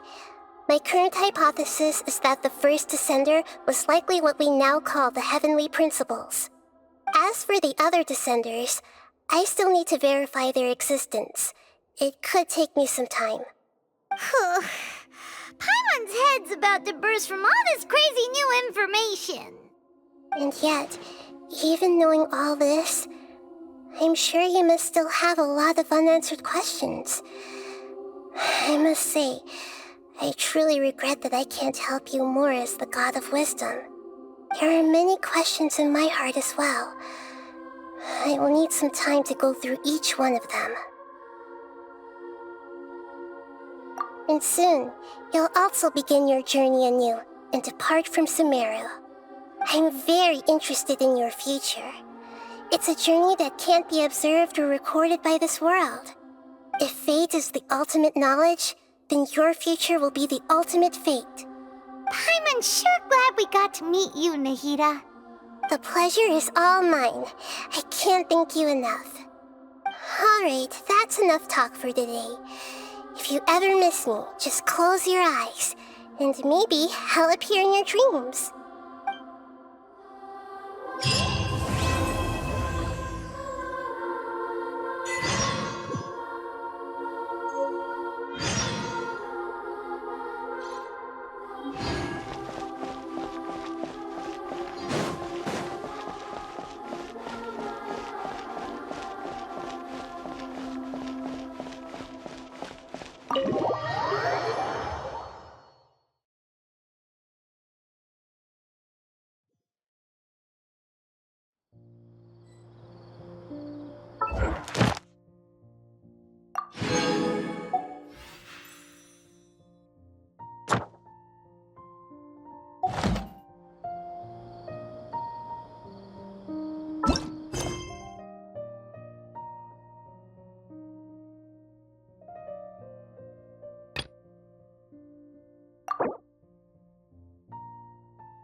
Would you care to...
If you ever have...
Huh?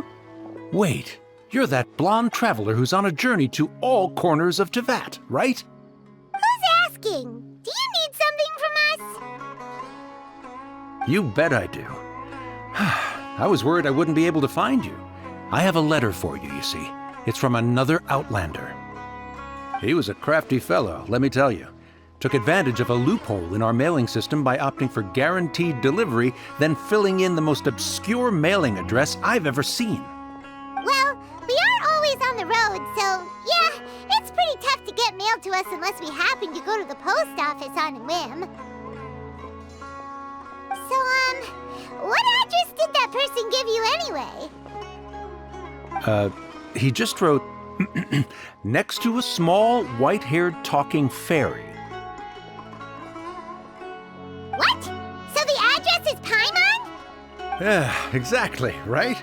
And if I failed to deliver the letter, I'd have been bound by regulation to compensate him. Really, he got me good. I count myself very lucky that I ran into you here. Of course, here it is. All yours. Come on! Paimon wants to have a look too!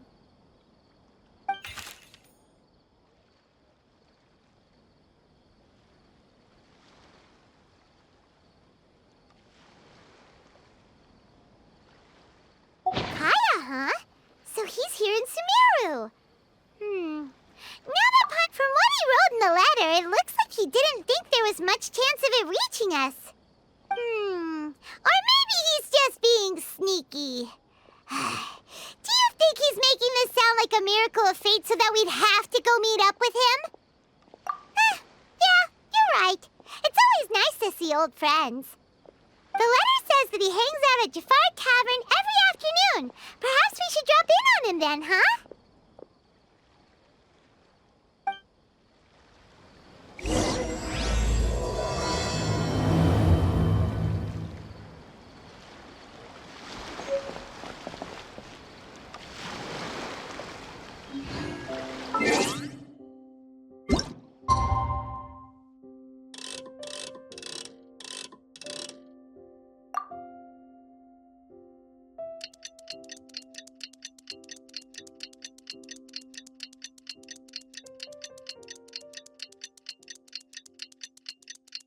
Kaya should be at Jafar Tavern right now. Let's go see him.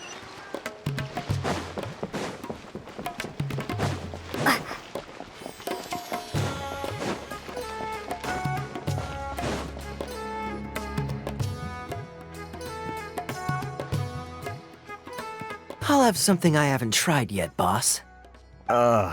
Sorry, sir. I'm afraid you've already tried every type of liquor we serve. Oh? Well then, just the bill, please. It's just as well, I suppose. I do have other matters to attend to. Kaya, you're really here! Paimon half thought you were playing some sort of prank on us. Hey, Paimon, traveler. Looks like the gods smile upon me after all. And come now, I wouldn't joke about wanting to see my good friends. Wait a second. You must be here on official business, right? What do you think you're doing spending every afternoon drinking at the tavern? You itching for a lecture from Jean? Not at all. The acting Grand Master positively terrifies me. Why would I ever do anything that might displease her? The truth is, I'm in Sumeru to learn about the alcohol industry here. So despite how it might look, I'm actually at Jafar Tavern for strictly business purposes. Sumeru's spices are famous the world over, and it's long been rumored that this fine establishment was where a certain very popular spiced cocktail was invented.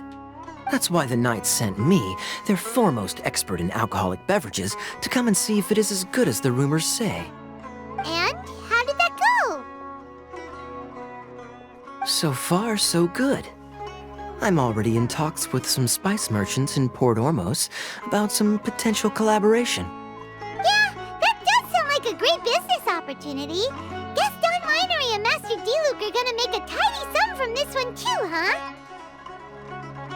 Well, let's not get ahead of ourselves. Whether this lucrative opportunity gets passed along to Don Winery or not depends on how nice I'm feeling. Hey! Using your job to settle personal grievances isn't very knightly, Captain! Oh? What makes you say that? Very sharp of you. I wouldn't say I'm familiar, though. I just came here on the sly once, when I was very young. And? Do continue. Do I have to? When I said we could talk about the old times, digging up my past wasn't exactly what I had in mind. Well, all right, since you're so interested. Like I said, I was very young then. Don Winery had only just taken me in. I overheard my adoptive father talk about sending a team of merchants to Sumeru during a business meeting. I'm sure you'll agree that everyone's curious about their roots on some level. And my roots? They're in Conria, which is said to have been located deep underground, somewhere near Sumeru. And so I stowed myself away amidst the cargo, and silently joined the merchant delegation on their trip to Sumeru. But it wasn't long before the merchant delegation received news that I'd gone missing. Their leader promptly found me, and before I knew it, my adoptive father was dragging me back home by the ear. It was a short-lived adventure. Sorry I don't have a more thrilling story for you. Honestly, not much. The only reason I knew that Conria was near Sumeru is because I happened to read that in a book when I was young. My life had less and less to do with Conria as I grew up, and so I started caring less as well. I used to believe that I had inherited some sort of duty from my father. But then I began to wonder. Maybe my father left me in the peaceful land of Mondstadt for no other reason than simply to keep me alive. As well as ensuring that I'd be safely cut off from certain things. The thought that I might be able to actually live a happy life there must have been the icing on the cake. This is obviously all speculation. Simply put, I'm afraid that I'm not particularly in the know on this topic. These days, my surname, Alberich, is probably the only link to Conria that I have left. One death afternoon, please, boss. Tell me, what do you know about the significance of that name, Alberich? Dainsleif? Ah, you've decided to join us. I was wondering how long you planned on listening in. I believe I've seen you before in Mondstadt. Dainsleif, if I'm not mistaken. So you remember me. Then we are already acquainted, Kaya Alberich, descendant of the Abyss Order's founder. Huh? What? I take it that you weren't aware of this until now, Kaya. Or you wouldn't have been so forthcoming with your surname. Oh my. That's quite a lot of baggage for a surname, isn't it? Though I must say, it does confirm an old suspicion of mine. I suppose that was why my father left me in Mondstadt after all. I'm surprised that you take me at my word without the faintest hint of skepticism. Well, perhaps what you told me just happens to answer some questions I carry in my memories. And in any case, I recognize your eyes. You're a pure-blood Conrian, aren't you? Very clever. Forgive me for being direct, but I sincerely hope this new knowledge doesn't change anything. If you've already let go of your ties to the past, then keep it that way. Kaya, you're not involved with the Abyss Order in any way, are you? Hey, hold on now. This conversation has taken a rather sudden turn for the deadly serious. And I'm afraid that as someone from Mondstadt, I'm not accustomed to this sort of atmosphere. So what if I know my ancestry? Do I strike you as the type who would be bound by that kind of thing?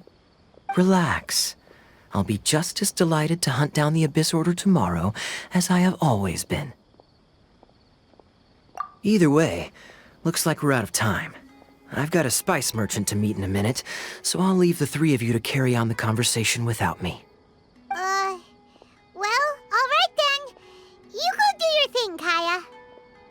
See you around. And Dainsleif, no need to listen in from the sidelines next time we meet. Let me buy you a drink. You don't really trust him, do you, Dane? You're both from Conria, but you get on like oil and water. The fact is, I still do not know him well. It would be meaningless for me to jump to conclusions. But can a person truly be unaffected by their ancestry? This remains to be seen. Well, I suspect that they call your brother their prince, precisely because there is a succession of sorts. Oh, so if he was the founder, he'd be the king, right?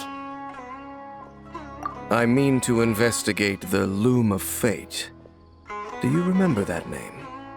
Yeah, the Abyss Order's evil plan. We learned about that back in Mondstadt. Not new. Not exactly. My memories suffer from erosion. But while I was recovering my health recently, I suddenly remembered something. Your brother. He mentioned the Loom of Fate back when we traveled together. Apparently so. I was also quite surprised when these memories tallied up. I recall that we were traveling to Sumeru when the matter was brought up. So, you're going to the place that he mentioned back then? Correct. At that time, they must have been introduced in one way or another to this concept. If I recall correctly, we were somewhere in Avidya Forest then. Well, what are we waiting for? Let's go! Maybe we'll discover some secret that's lain hidden for hundreds of years! No. Now is not the time. No, it's just... I'm still waiting for my drink. Seriously?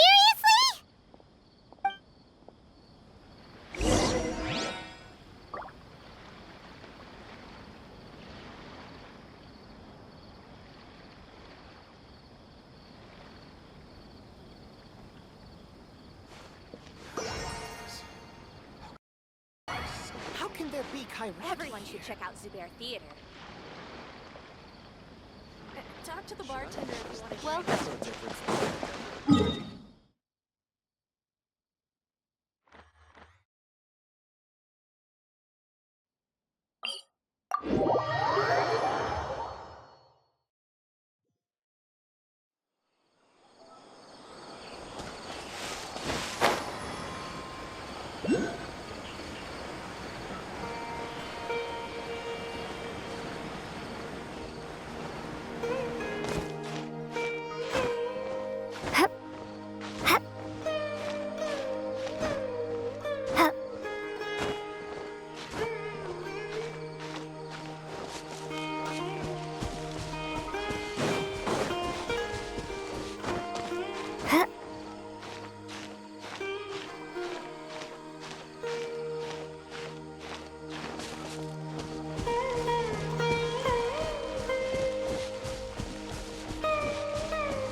Wait.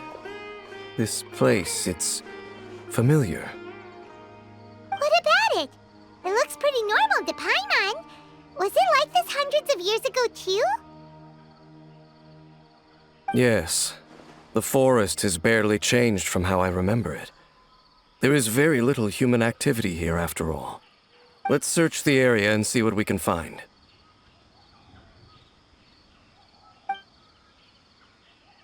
Is this a field? It must belong to whoever owns that house over there. But it looks like it's been abandoned for a long time. You could be forgiven for thinking nothing was ever grown here. Or, wait, maybe nothing ever was grown here. It's an extinguished bonfire. Forest rangers, perhaps? Looks like it's been ages since it was last lit. And clearly they put it out carefully to prevent a forest fire, too. That's responsible. Nothing else stands out in this area. All that's left is that building. Come on. Wait, we're just gonna go barging in? What if someone's home? Unlikely. There are no signs of life in this area. We should be able to enter without incident. If you say so. Well, you lead the way then, Dane.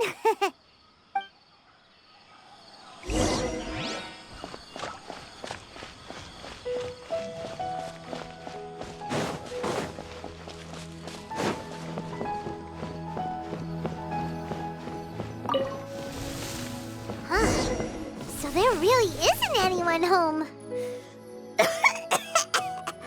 Ugh, this place is so dusty. Paimon bets no one's lived here in years. Investigate carefully. We mustn't miss a single detail. This bed looks pretty ordinary. Huh. There's nothing underneath it either. What sort of person would want to live here? It's so dark and damp. Can't be all that comfortable.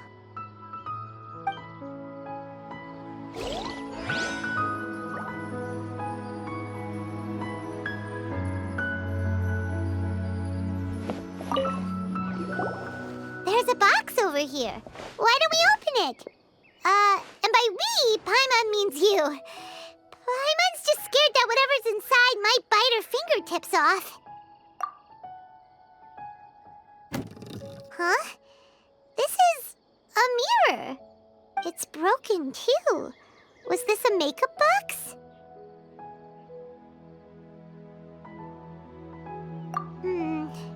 That's kinda disappointing. Paimon was hoping we'd uncover some super big secret, especially after Dane talked this place up.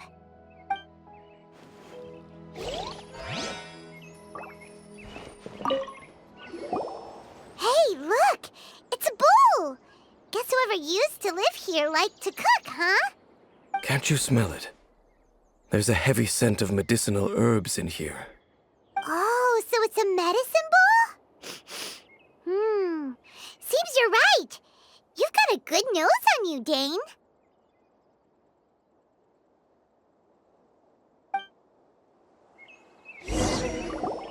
Doesn't look like there's anything else worth our attention here.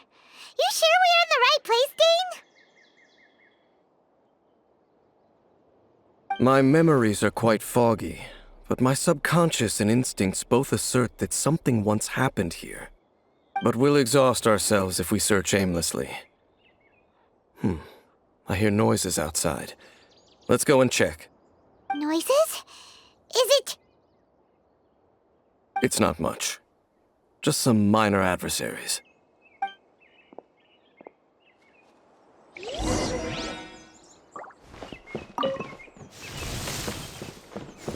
Monsters? Wow, Dane's ears are sharp, just like his nose. He's in surprisingly good shape for a 500-year-old. Although, for someone who's as full of surprises as Dane, it's hardly a big deal. Anyway, let's beat up these monsters!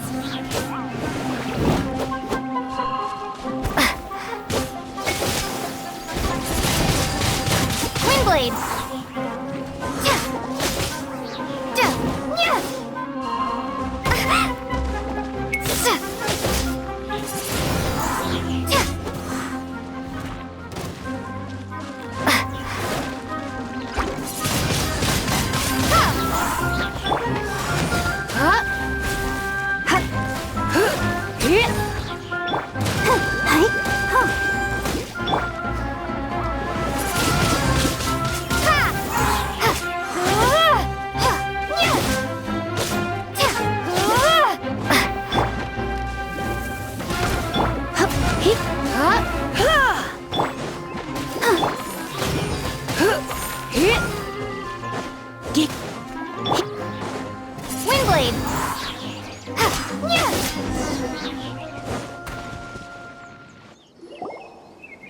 I doubt that the appearance of those monsters was wholly random.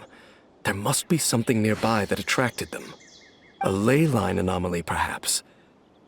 But it seems to be more than that. Okay. I'll go slightly further out to investigate any issues with the nearby ley lines. I might be a while. You should wait for me here. What? You're going alone? You better not be trying to keep some secret from us. Your suspicions are as banal as they are unwarranted. I merely think that this house should remain the focus of our investigation, and as such, someone ought to stay here and keep an eye on it. Not to mention that if even forest rangers are capable of investigating ley lines, I will be more than able to handle it alone. Fair enough. Guess we'll just camp out here then. Good thing there's a bonfire over there. Let's make ourselves something to eat. All this running around has made Paimon real hungry.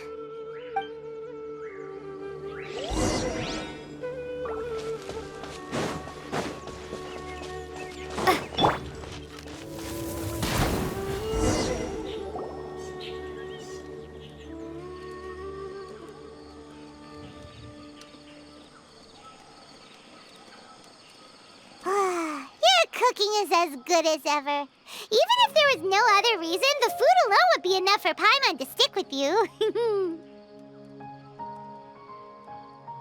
Changing the subject, Dane's taking forever. He said that there might be an issue with the nearby ley lines. How bad do you think it could be? We came together, but now it's back to just being the two of us again. You know, now that Paimon mentions it, we really have spent lots and lots of time together, haven't we? So... don't take this the wrong way or anything, but... Do you ever get tired of Paimon being around? Oh, you stop it! Now you're embarrassing Paimon. So, next question. Don't know if it's okay to ask this, but Paimon's curious. What was it like traveling with your brother? The stars? Wow.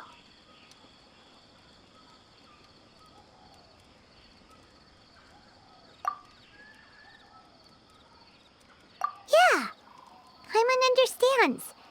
Being separated without even knowing the reason why, it's just terrible. But we'll find the truth together. Sure as Paimon Paimon's your guide. Just you wait, heavenly principles, and you too, Teyvat.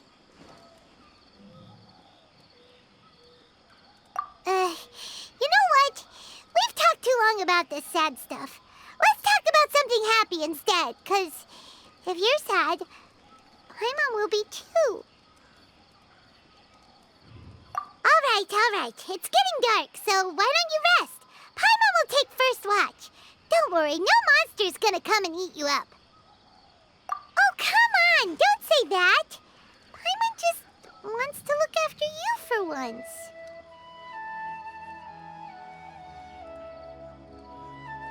Nighty-night. Go on, shoo! Off to sleep!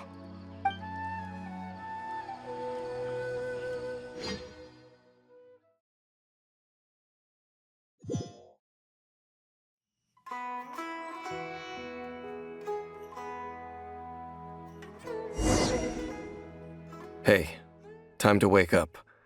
The sun has risen.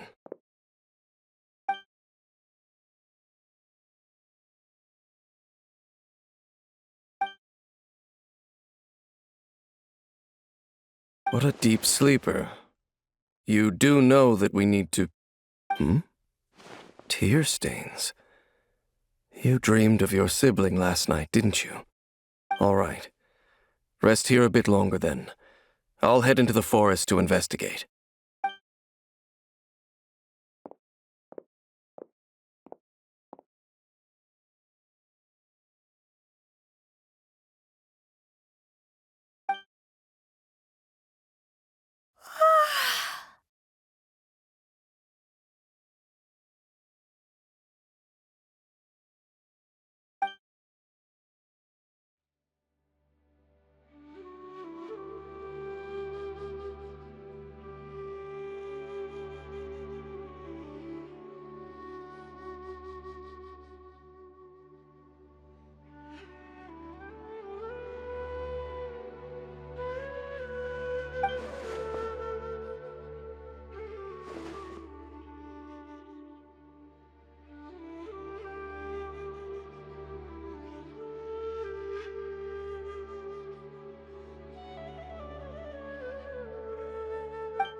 Halt!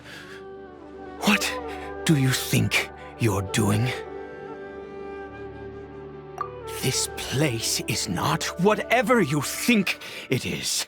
Nor should you be poking your nose into my business. Begone! Your travel companion. You mean the one that was keeping watch by your side last night? Your companion departed for the forest early this morning. That much I saw with my own eyes.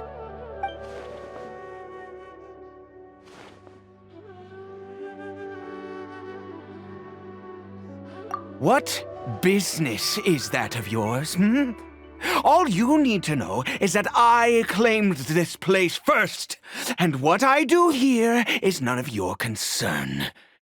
Do I make myself quite clear? Leave!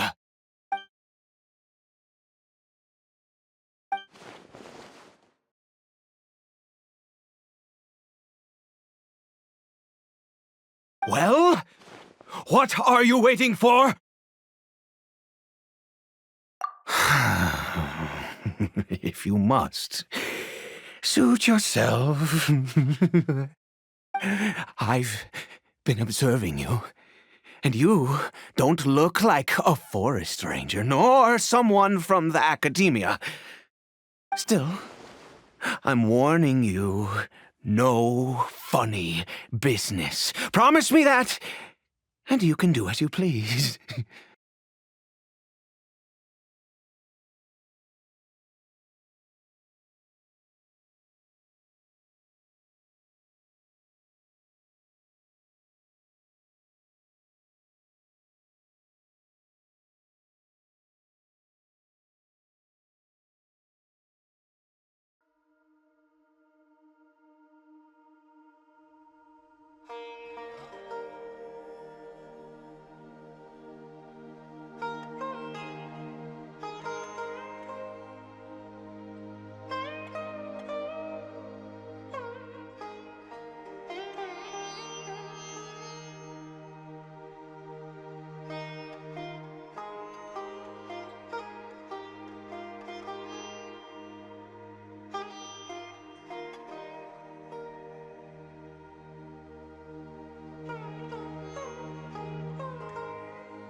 Okay, fine.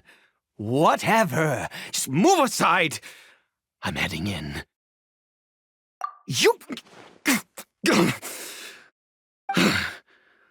Oh, go on then. Have it your way. I knew I wasn't going to be able to hide this anyway. Just come in. But no overreacting to anything you see in here, okay? You understand me? Come on, then.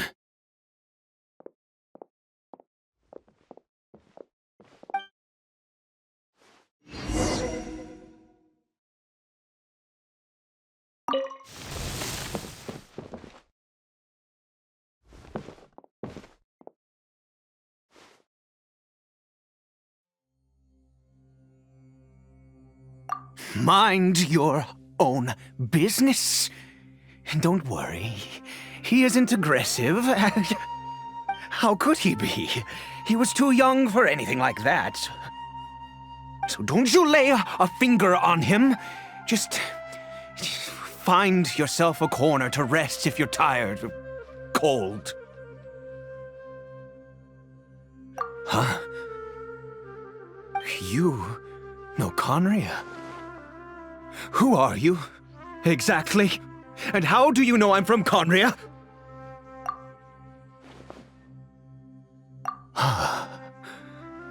Do you worship a god, traveler? Sounds like you've had an eventful life. All right, well, my name is Ida, and you are correct. I was once Conrian. I apologize for my earlier hostility, but you must understand, as far as I'm concerned, humans who do not worship the Seven are nigh extinct. And all who place faith in the gods are my enemies. That may be. But the fact is that chances to talk to people like yourself have been few and far between since the cataclysm. This wretched curse of immortality. Who knows how long I must continue to suffer like this? The curse. It was a little gift given to the people of Conria by those vile gods. We lost our home, our loved ones, everything. The agony of the cataclysm itself was already too much to bear, but then came the curse, robbing us any chance of release. All we can do is watch helplessly as our souls erode and our bodies decay.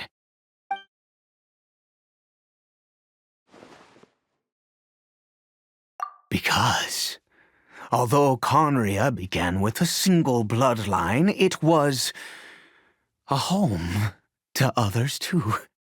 Any who forsook their gods and came to Conria were welcomed as our fellow citizens. When the cataclysm came, we pure-blood Conrians were declared the greater sinners. Upon us the gods placed the curse of immortality. But those whose ancestry belonged to the domains of other gods were punished with the curse of the wilderness as they fled, turning them into monsters. He is Caribert, my illegitimate son. How times have changed. I can say that out loud with no consequence now, but it was once a matter of unspeakable shame. I was a noble of Conria, by blood, but I resented the life that my family had arranged for me. And then, one day, I met a beautiful woman amongst the people. Her roots were in Mondstadt, but that mattered not to me. It was love at first sight.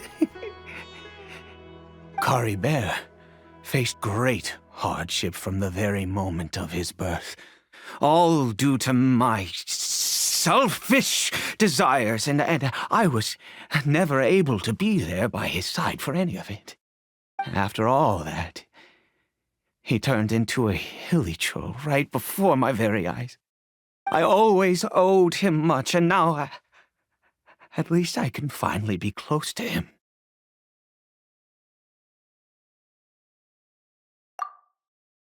She was.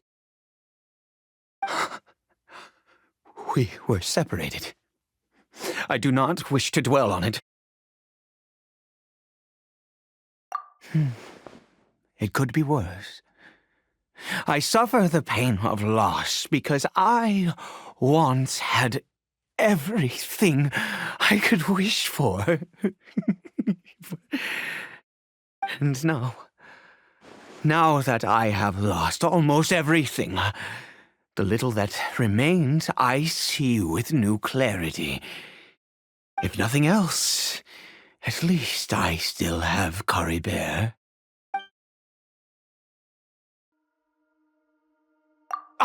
Yes, that reminds me. I only returned here to check on Caribert, but I do have other things I wish to do. You may come with me, if you're so inclined.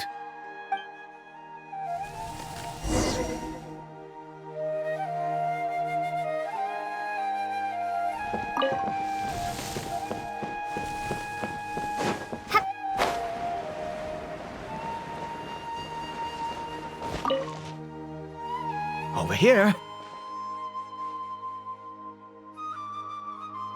I'm sure you're wondering why I brought Caribert here to Sumeru. Well, it's because he needs a medicine that can only be made here. One which will help him to recover his clarity of mind.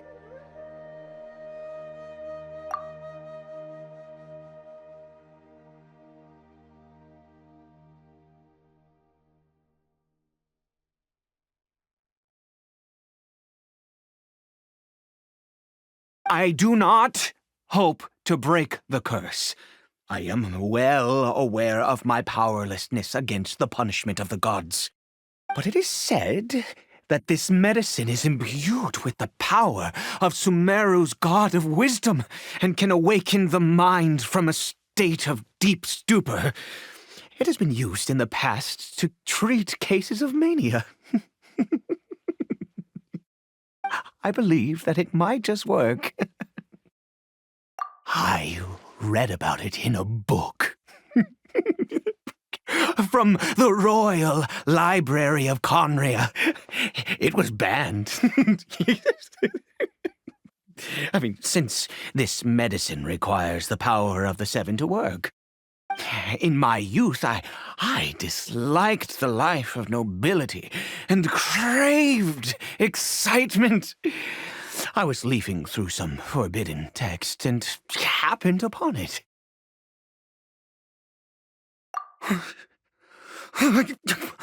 What other choice do I have? What exactly would you have me do, huh? The gods have already punished us.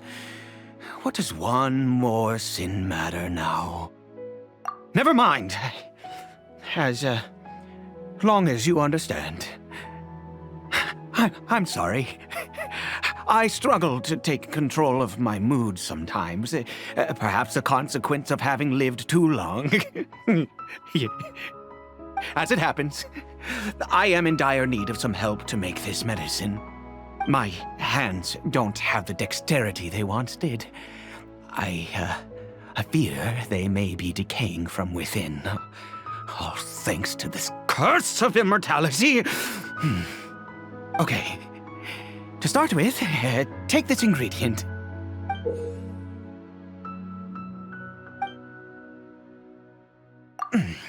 Also, do you have any of Sumeru's regional specialties on hand? I believe they're called Kalpalata lotuses and Sumeru roses. Oh, wonderful. Oh, in that case, we have everything we need. This is the method for making the medicine. You just need to follow the steps.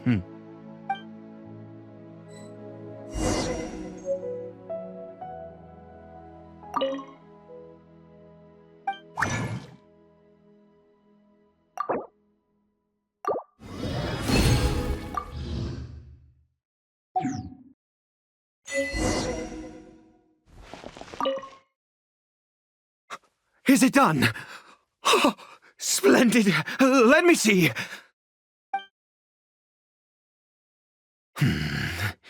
In all honesty, I do not know what the end product is supposed to look like. The banned book didn't feature any illustrations. Well, the moment has finally arrived. Curses. No! We need to perform one final step to complete the medicine. I said before that this medicine relies on the power of the God of Wisdom for its restorative effects. Which means we must pay a visit to a statue of the Seven.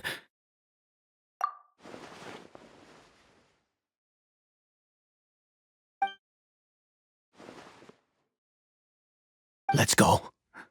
Bring the medicine with you.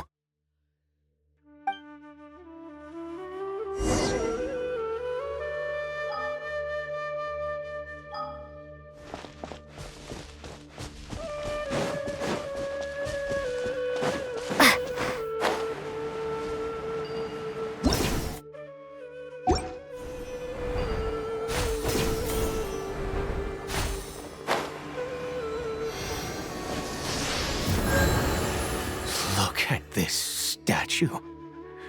How can I bow before this thing? God of Wisdom! Look at me! I will utter no prayer, nor will I sing your praises. You and your kind destroyed my home, wrought unfathomable suffering on my compatriots, yet here I stand before you. You cannot mock me more than fate itself already has. God of Wisdom, I seek not to disavow myself of the sinful blood that flows through my veins. I wish only to beseech you to have pity upon a young and unfortunate soul, my son. Caribert. He was turned into a monster before he had the chance to witness anything beautiful in this world. This is no fate for a child. If everything the gods have done was in order to have the impious people of Conria bow their heads, then I bow to you now. I have given up all I ever stood for. All I ask is for a tiny miracle. For Caribert to see this world once more. Please, God! I beg of you.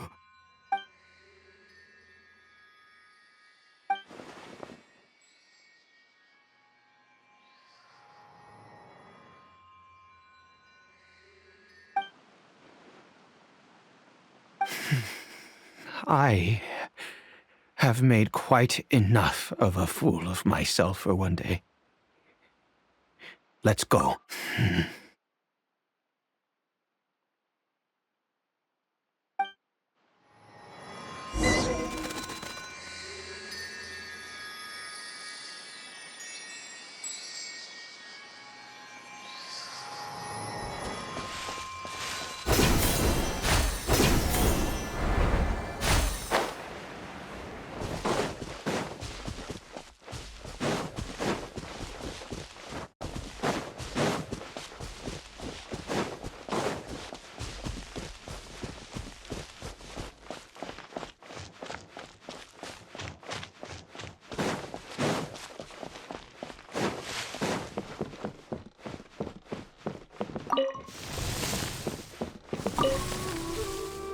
Cory Bear?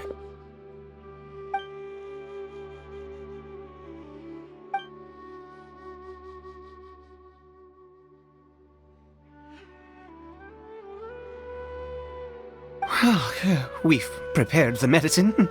We might as well try it.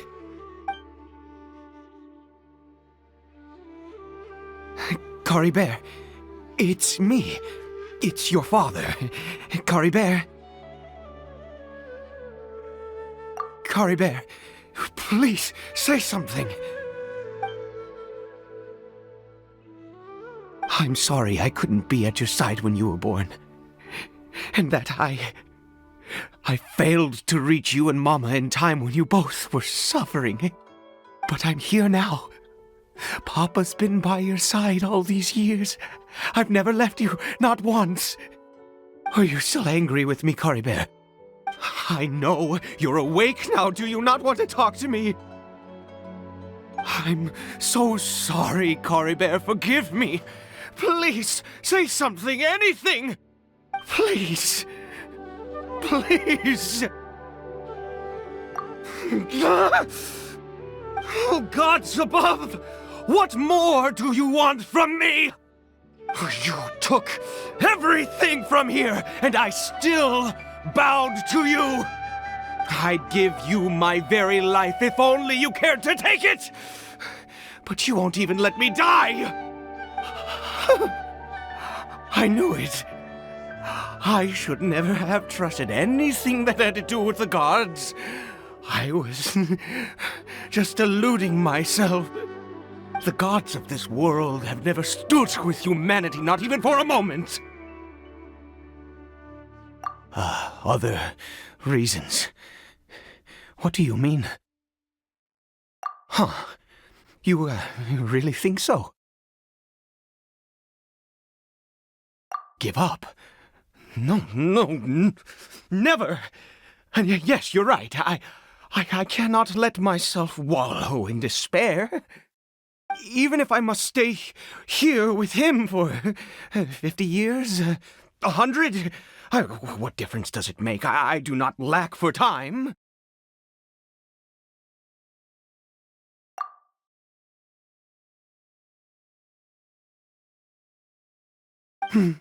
Let's go. We'll make another dose.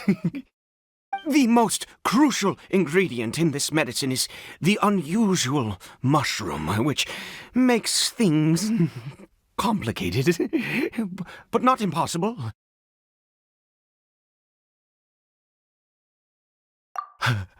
I grow them in that field. The details don't matter, right? Curb your curiosity and just do as I instruct. If you truly wish to help me, that is how you can do it. There is a waterfall near the statue I prayed at. I need you to collect some water from there around 2 in the afternoon. I'll be here watching Cory Bear. Once you're back, I will make some fertilizer for the mushrooms. Good. Then please head over when the time comes.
You're back. Coriber's condition is stable. By which I mean he still isn't responding. Anyway, give me the water.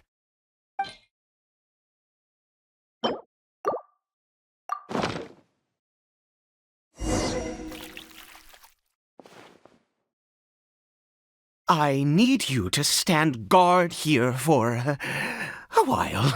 Whatever you do, don't let any forest rangers approach the house. Understand? Good. I'll be back soon. The fertilizer won't take but a moment to make.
What happened? Was it monsters? Oh, thank goodness you were here. I couldn't have taken them on all by myself. I'd have to hide and wait until they were gone. Oh, yes, I've got the fertilizer. The effects can take some time to kick in, so let's get on with it.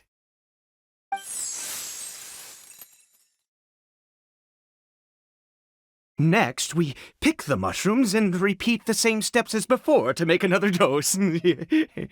I trust you still remember the method.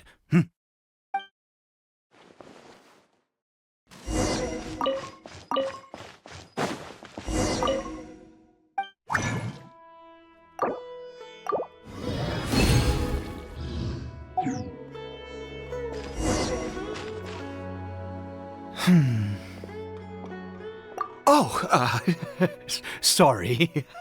I just, after resting in this field for a while, my thoughts began to wander.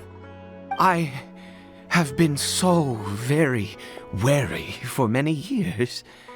If only I could fall asleep here in this field and never wake up again.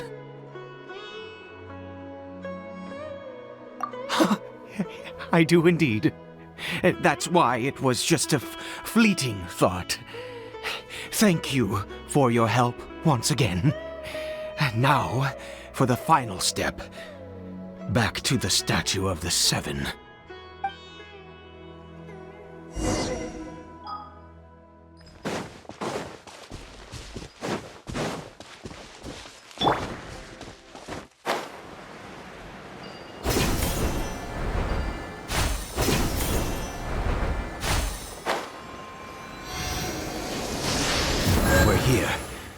Let's begin.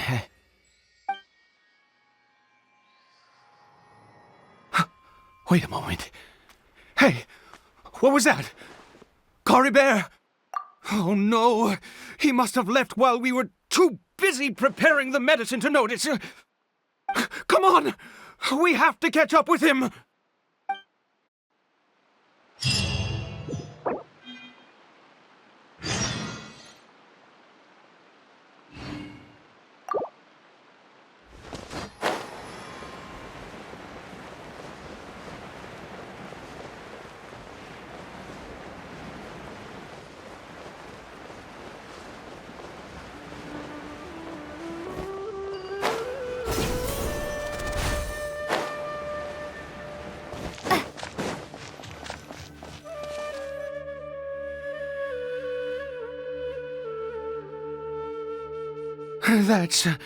That's not Coriber. Right. Coriber's scarf was a gift I once gave to his mother. I use it now as a marker of sorts. My eyes must be going. How could I not recognize my own son? This decrepit body of mine. Yes. It doesn't seem interested in us in the least. It seems intent on walking in that direction. Where could it be going? Yes. The more we know about Hilly Churls, the better.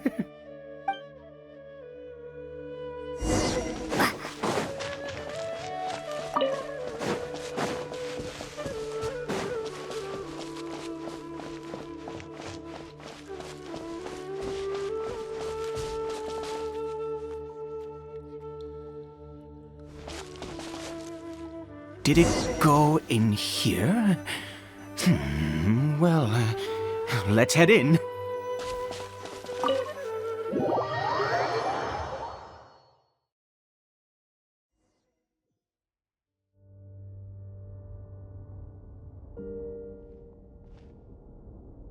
What a ghastly place. Has it always existed? I swear I've never noticed it before. Huh. It looks like they're, worshipping. Sometimes walking, sometimes kneeling in worship, and it appears to be in earnest. I've never seen anything like this in all my life. What in the world does this place conceal? Oh, there's only one way to find out.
Is this a teleportation device? What energy is powering it?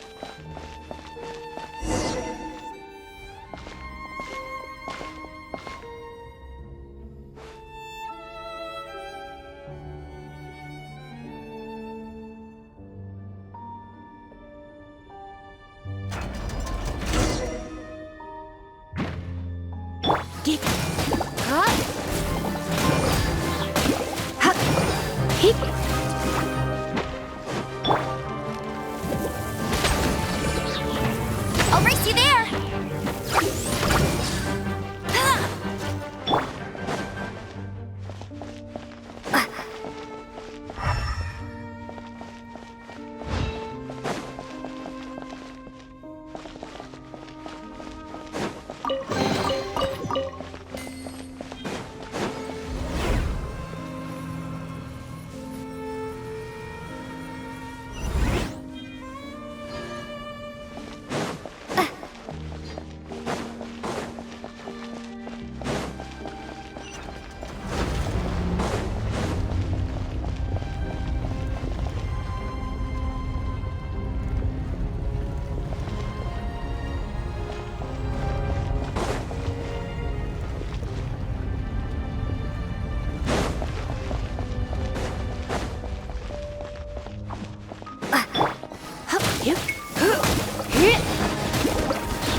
How did I get on the ceiling? Did the room turn upside down, or gravity itself?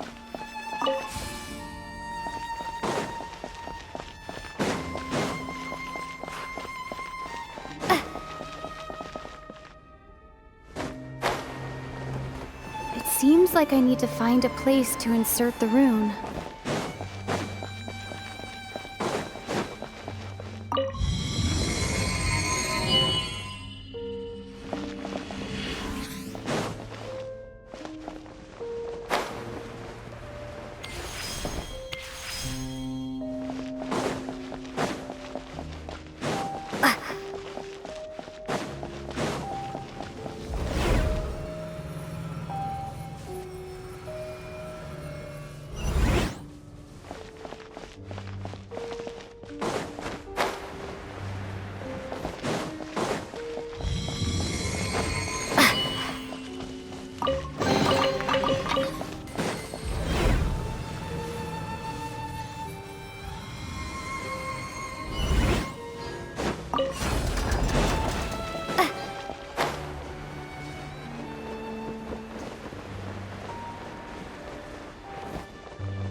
Humans, fate has not granted you the right to enter this place.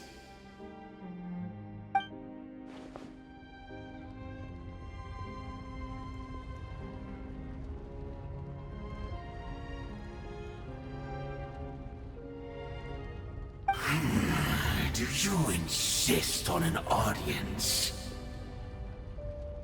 Very well. Then I grant you the trial of destiny.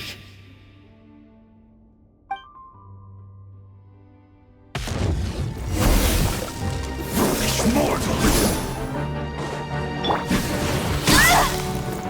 Let it rain!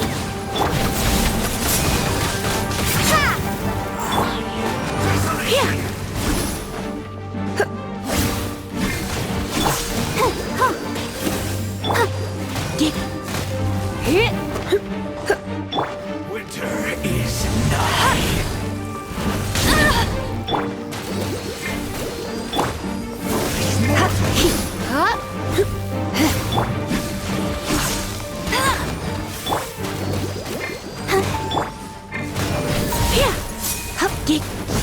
Cold suffering.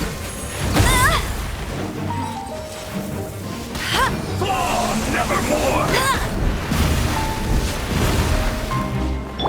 Hear the violence. Let's spark things up a little.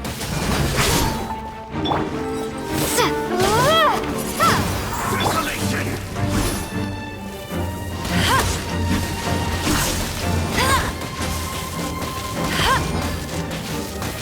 Let the frost. I'll race you there!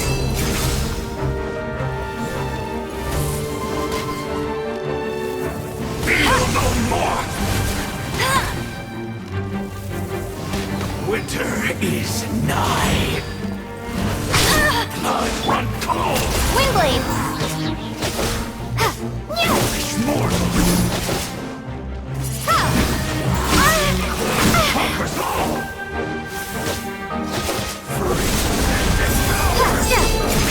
Windblade! Who was that?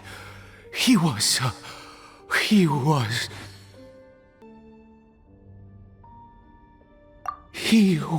a perfect being. I'm in awe. He had the most wondrous aura, a perilous yet beautiful power. Oh, truly mesmerizing.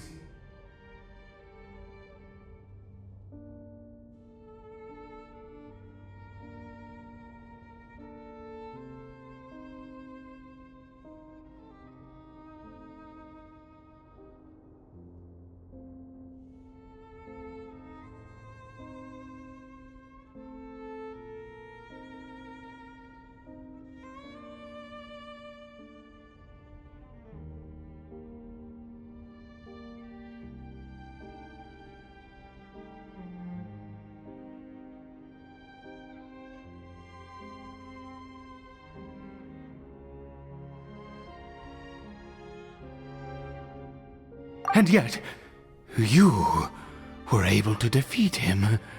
Oh, your strength is greater than I had imagined. Let's continue on. I find myself growing more curious by the second and more excited.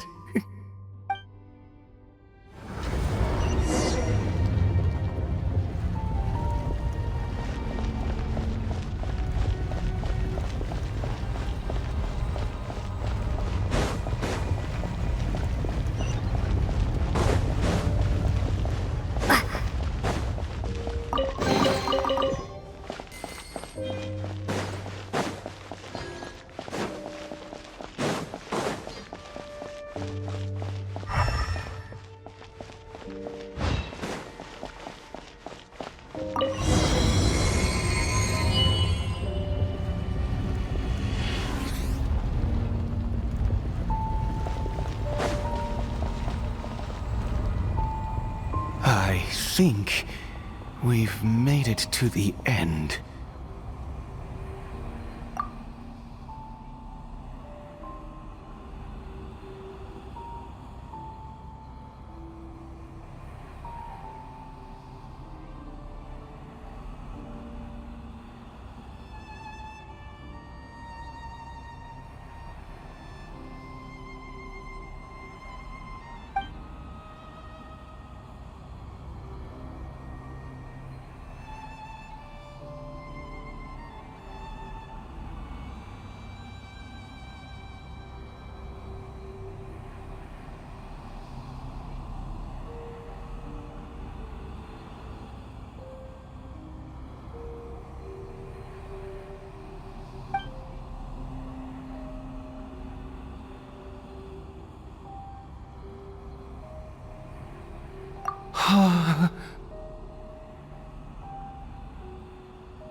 Oh, dear creature, why do you bow down? For fear of the unknown, or for a power that you covet?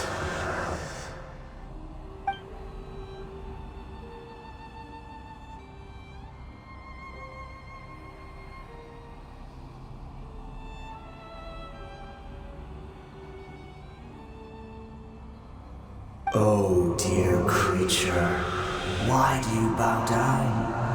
For I am no god, I am but a sinner.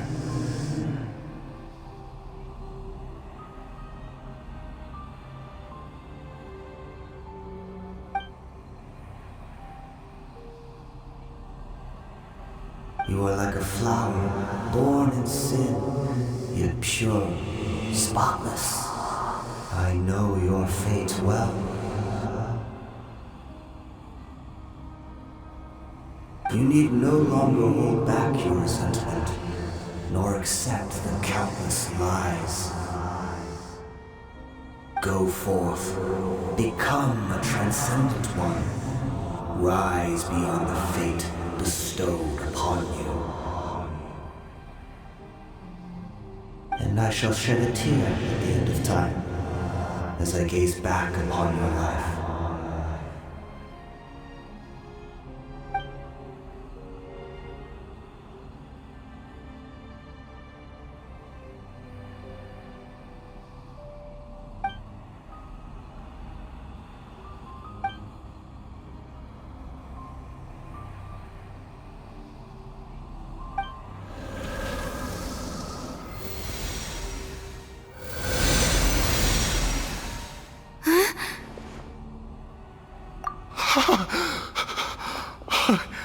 What just happened? When I saw that thing, my heart was instantly at peace. I was overcome by a sense of awe or joy, perhaps. I am. I feel good. In fact, I feel better than I did before I came in here. How peculiar. Oh, is that so? All right. As you wish.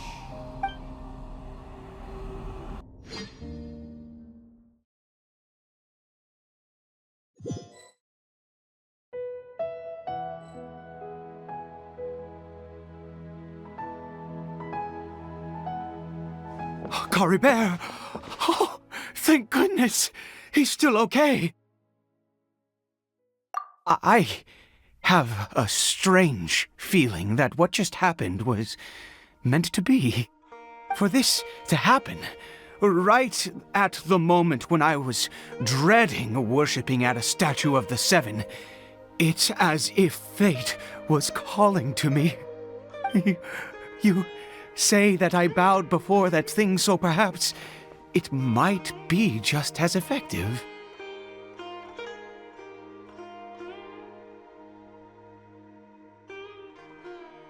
I have to try. No matter what, you said it yourself. I have to exhaust all options.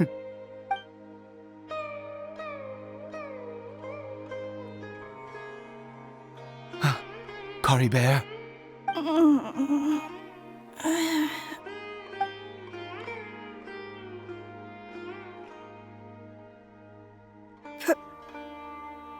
Papa? Cory Bear! Oh, my goodness, it worked! It's a miracle! Oh, Cory Bear, my dear son!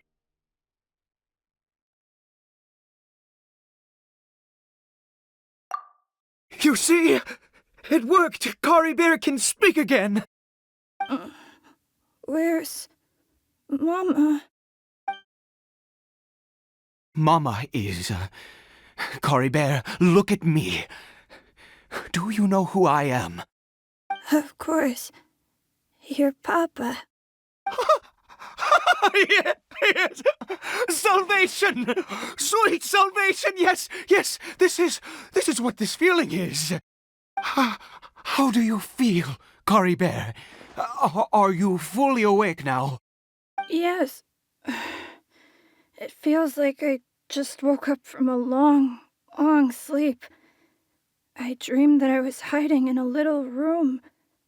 I didn't dare go out the whole time, and I didn't want to either.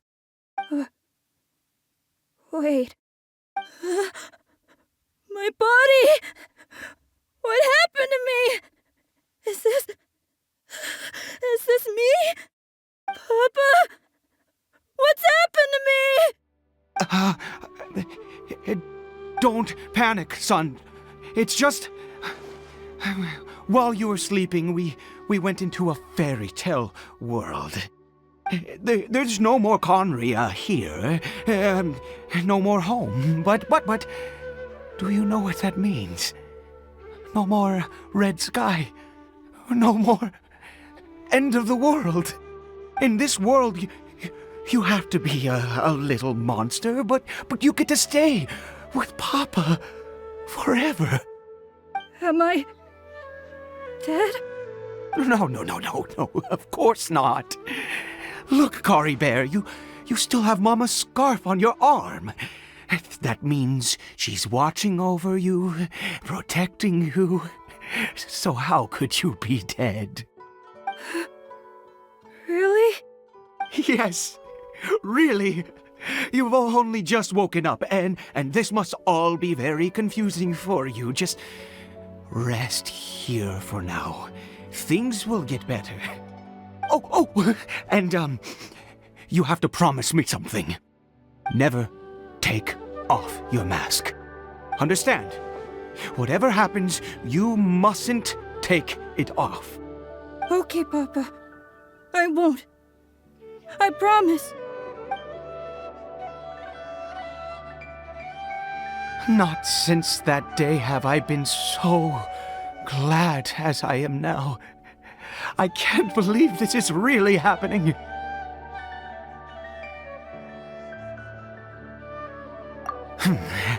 I knew that placing my hope in the Seven was a waste of time. I even worshipped at one of their statues like a common fool. Never before have I humiliated myself like that. Once a murderer, always a murderer. I was naive to think that the gods who conspired against us would ever offer redemption. But the god we saw in that cave, now that was a truly mighty god. Nothing like one of the Seven.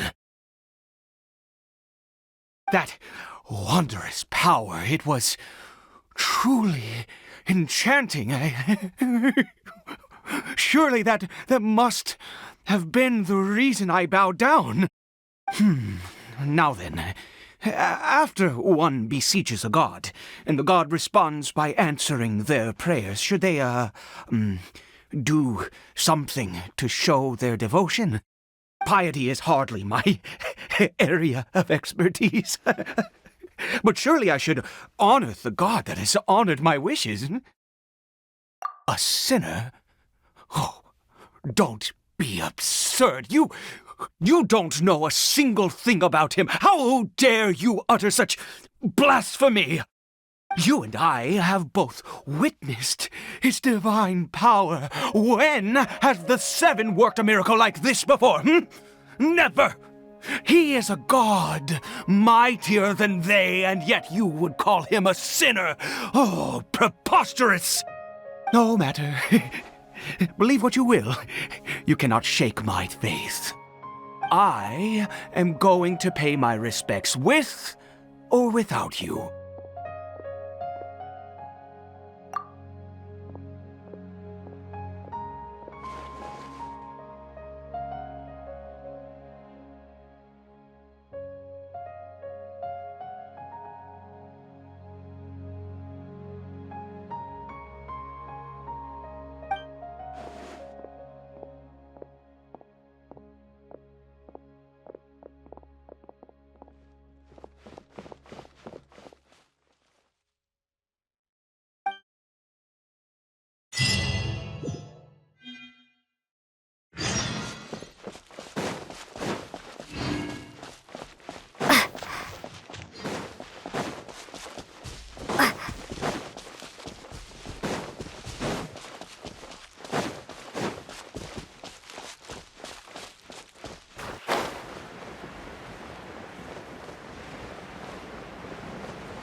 You can't keep up with me!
impossible!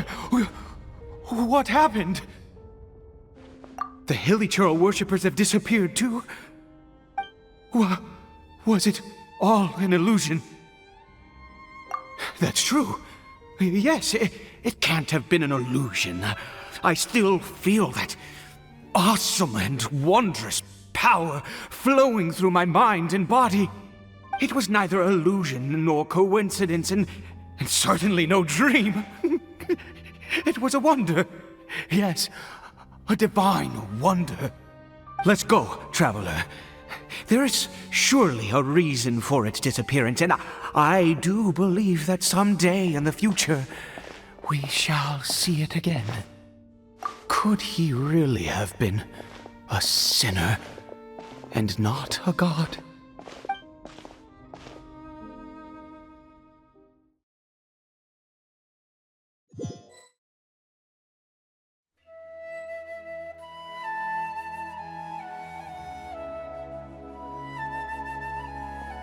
Bear? Where has he gone? Oh, no. Maybe someone else came by and found him? No, it can't have been that. There's no sign of a break-in and no sign of anyone having been here. This does not bode well. What if he's spotted by a forest ranger or an adventurer in his current state?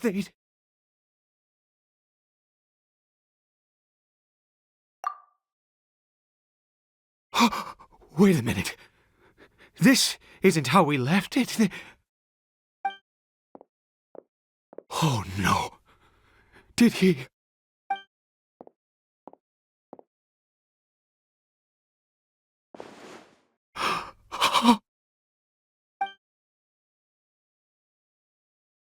The mirror! It's broken!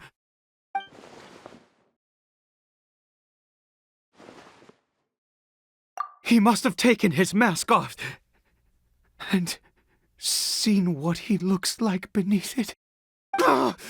If he'd just done as he was told! We have to find him.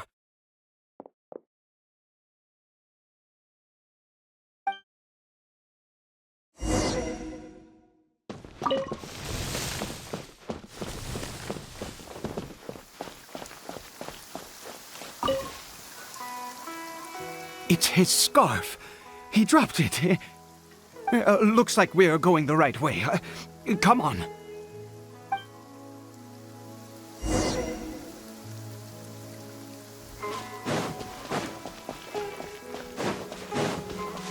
Bear! Bear! Where are you?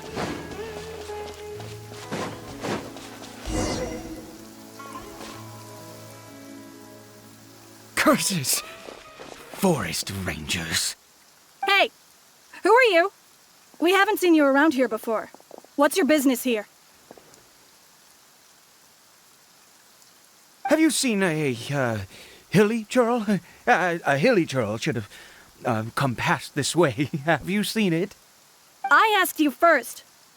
Don't make this more difficult than it needs to be. I said, have you seen a Hilly-Churl? Hey, whoa. Look, sir, there's no need to get so worked up. There are Hilly-Churls everywhere. What's the big deal? We see plenty of them out here. Exactly. Matter of fact, we just took out a few of them back there. Those dumb boneheads. You... Forest Ranger scum! You spawn of the Seven are all the same! I'll have your heads if you so much as laid a finger on Bear! You're raving mad! You've got some gall coming here to our nation insulting the Forest Rangers! Curse you all, Forest Rangers!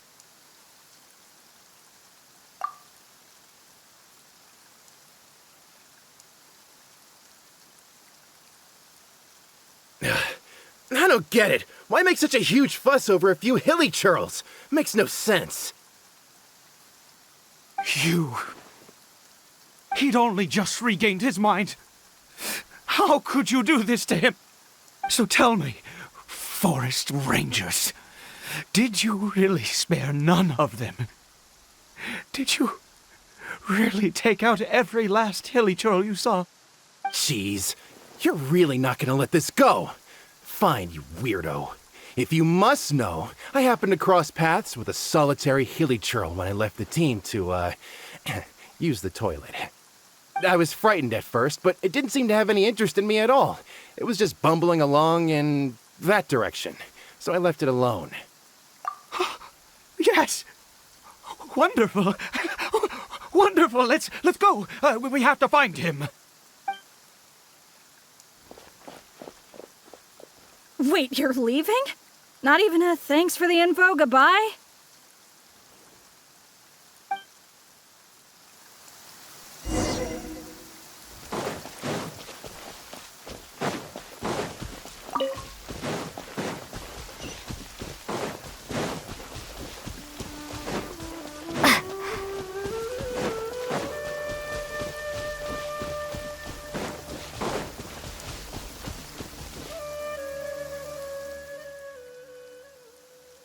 Cory Bear! Cory Bear, stop! It's me! It's Papa! Whatever you saw, it was all a trick. An illusion. I told you, we're in a fairy tale world now. Nothing here is real. Please, Cory Bear, come back. It's time to go back. Cory Bear? How could this happen? He regained his mind. He must be able to hear me. Surely. Come, Cory Bear. We have to go home now. Papa's...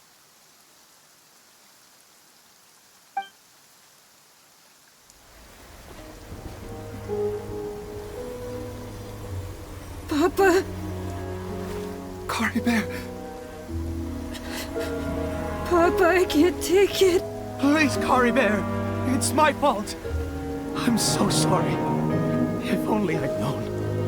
It's all too much. Papa!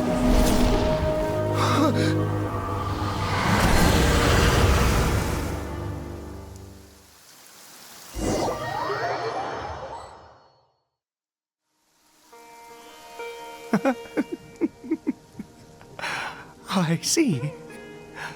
I understand now. Finally, it all makes sense.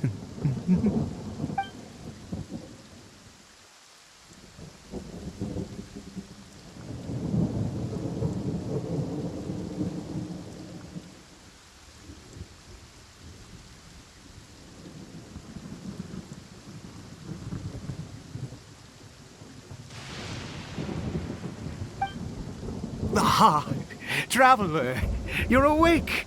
Finally, we can rejoice together. Wait, no. Why am I still calling you Traveler? Oh, I have known your true identity for some time now. I suspected it was you from the beginning. I had to talk to you to be sure. Oh, of course you haven't. With your status, you can hardly be expected to know all of us. In any case, I've been using a fake name this entire time. Ida is the name of a servant I once had. My real name is Clotar. Clotar Alberic. You saw it too, didn't you? Unmistakable, the power inside Cory Bear and the power of the one you call a sinner. It was one and the same. Yeah. I am positive now. It's the power of the abyss, isn't it? Oh, at long last, I have seen it with my own eyes. That is no business of yours. A sinner. Yes, salvation for a sinner can only come from a sinner. Cory Bear did not deserve his fate, but now it's wonderful. He will be able to weave his own destiny anew. Born into abject sorrow, shall now become the Loom of Fate. Huh? Sinister? Dangerous? Oh, I never imagined that you, of all people, would deny the Abyss. How ridiculous! We once believed that you would bring new strength and hope to Conria. To us, you were the Abyss. A wondrous mystery far beyond our imagination and comprehension. And the one who controls the Abyss can control everything. We yearned for that future. We looked to you to take us there. But what did you bring us instead? Oh, Prince of Conria?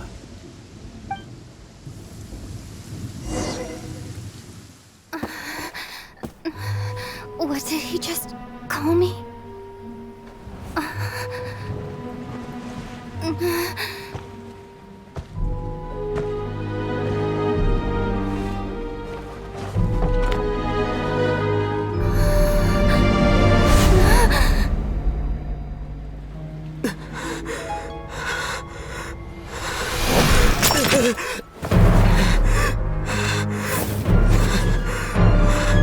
Traveler! Hey, Traveler! Traveler!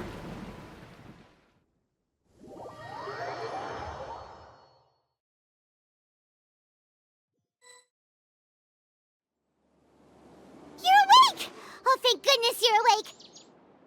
Paimon was worried sick! Traveler? Traveler? What happened while you were unconscious? I checked the ley lines nearby. It appears that the Abyss tampered with them, and they've been in turmoil ever since. Information and memories flow within the ley lines. What did you witness? You mean Clotar Alberich? After founding the Abyss Order, his faith in the Abyss led him to do a great many things. But the curse of immortality continued to torment his body and mind. And in the end, neither his faith nor the Abyss he worshipped could save him. After 100 years, he lost his mind completely and was never seen again. Yet his dark legacy lived on. The defiled statue that we encountered previously was just one perverse product of his use of abyssal power during his life. You could say that. He wouldn't be the Abyss Order's prince otherwise. Are you alright? You have a troubled look on your face.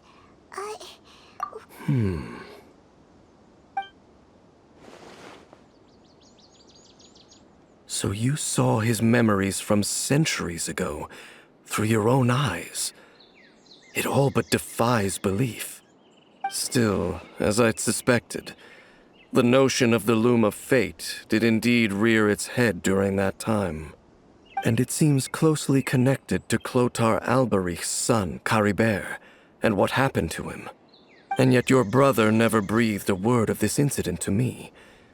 I wonder, was that the moment that he decided to go down this path? Indeed. Clearly, this series of events sparked a long period of deep contemplation. This was where it all began. What is it? The field? What does that have to do with anything? You mean here? Well, let's start digging and see. You scared the Duke out of Paimon! Did you rebury them yet? A male and female skeleton, buried together. Interestingly, the male skeleton appears to have been interred much later, and it's holding a silk scarf in its hand. But what does this mean? And how did you know that there were bodies buried here? What? That's impossible. Unless Clotar Alberich finally found a way to rid himself of the curse. This all raises far too many questions. I need time to think, and to search my memories for some missing pieces. We should part ways here. Huh? You're just gonna leave? Why? You could come with us, you know. It's better that we split up for now. I think that he might have seen you. Who's he? Yes. I have my suspicions as to his identity, but I need to confirm some other details before I can be sure. If the time is right, I will tell you when we next meet. But what do you mean that he saw the Traveler? How is that possible? I fear that while these things would limit anyone else, they are no obstacle to him. What? Why? What is he? All right, let's leave it there. Get some rest. Goodbye. There goes Dane. And just like that, it's back to being the two of us again, huh? What is it? Huh?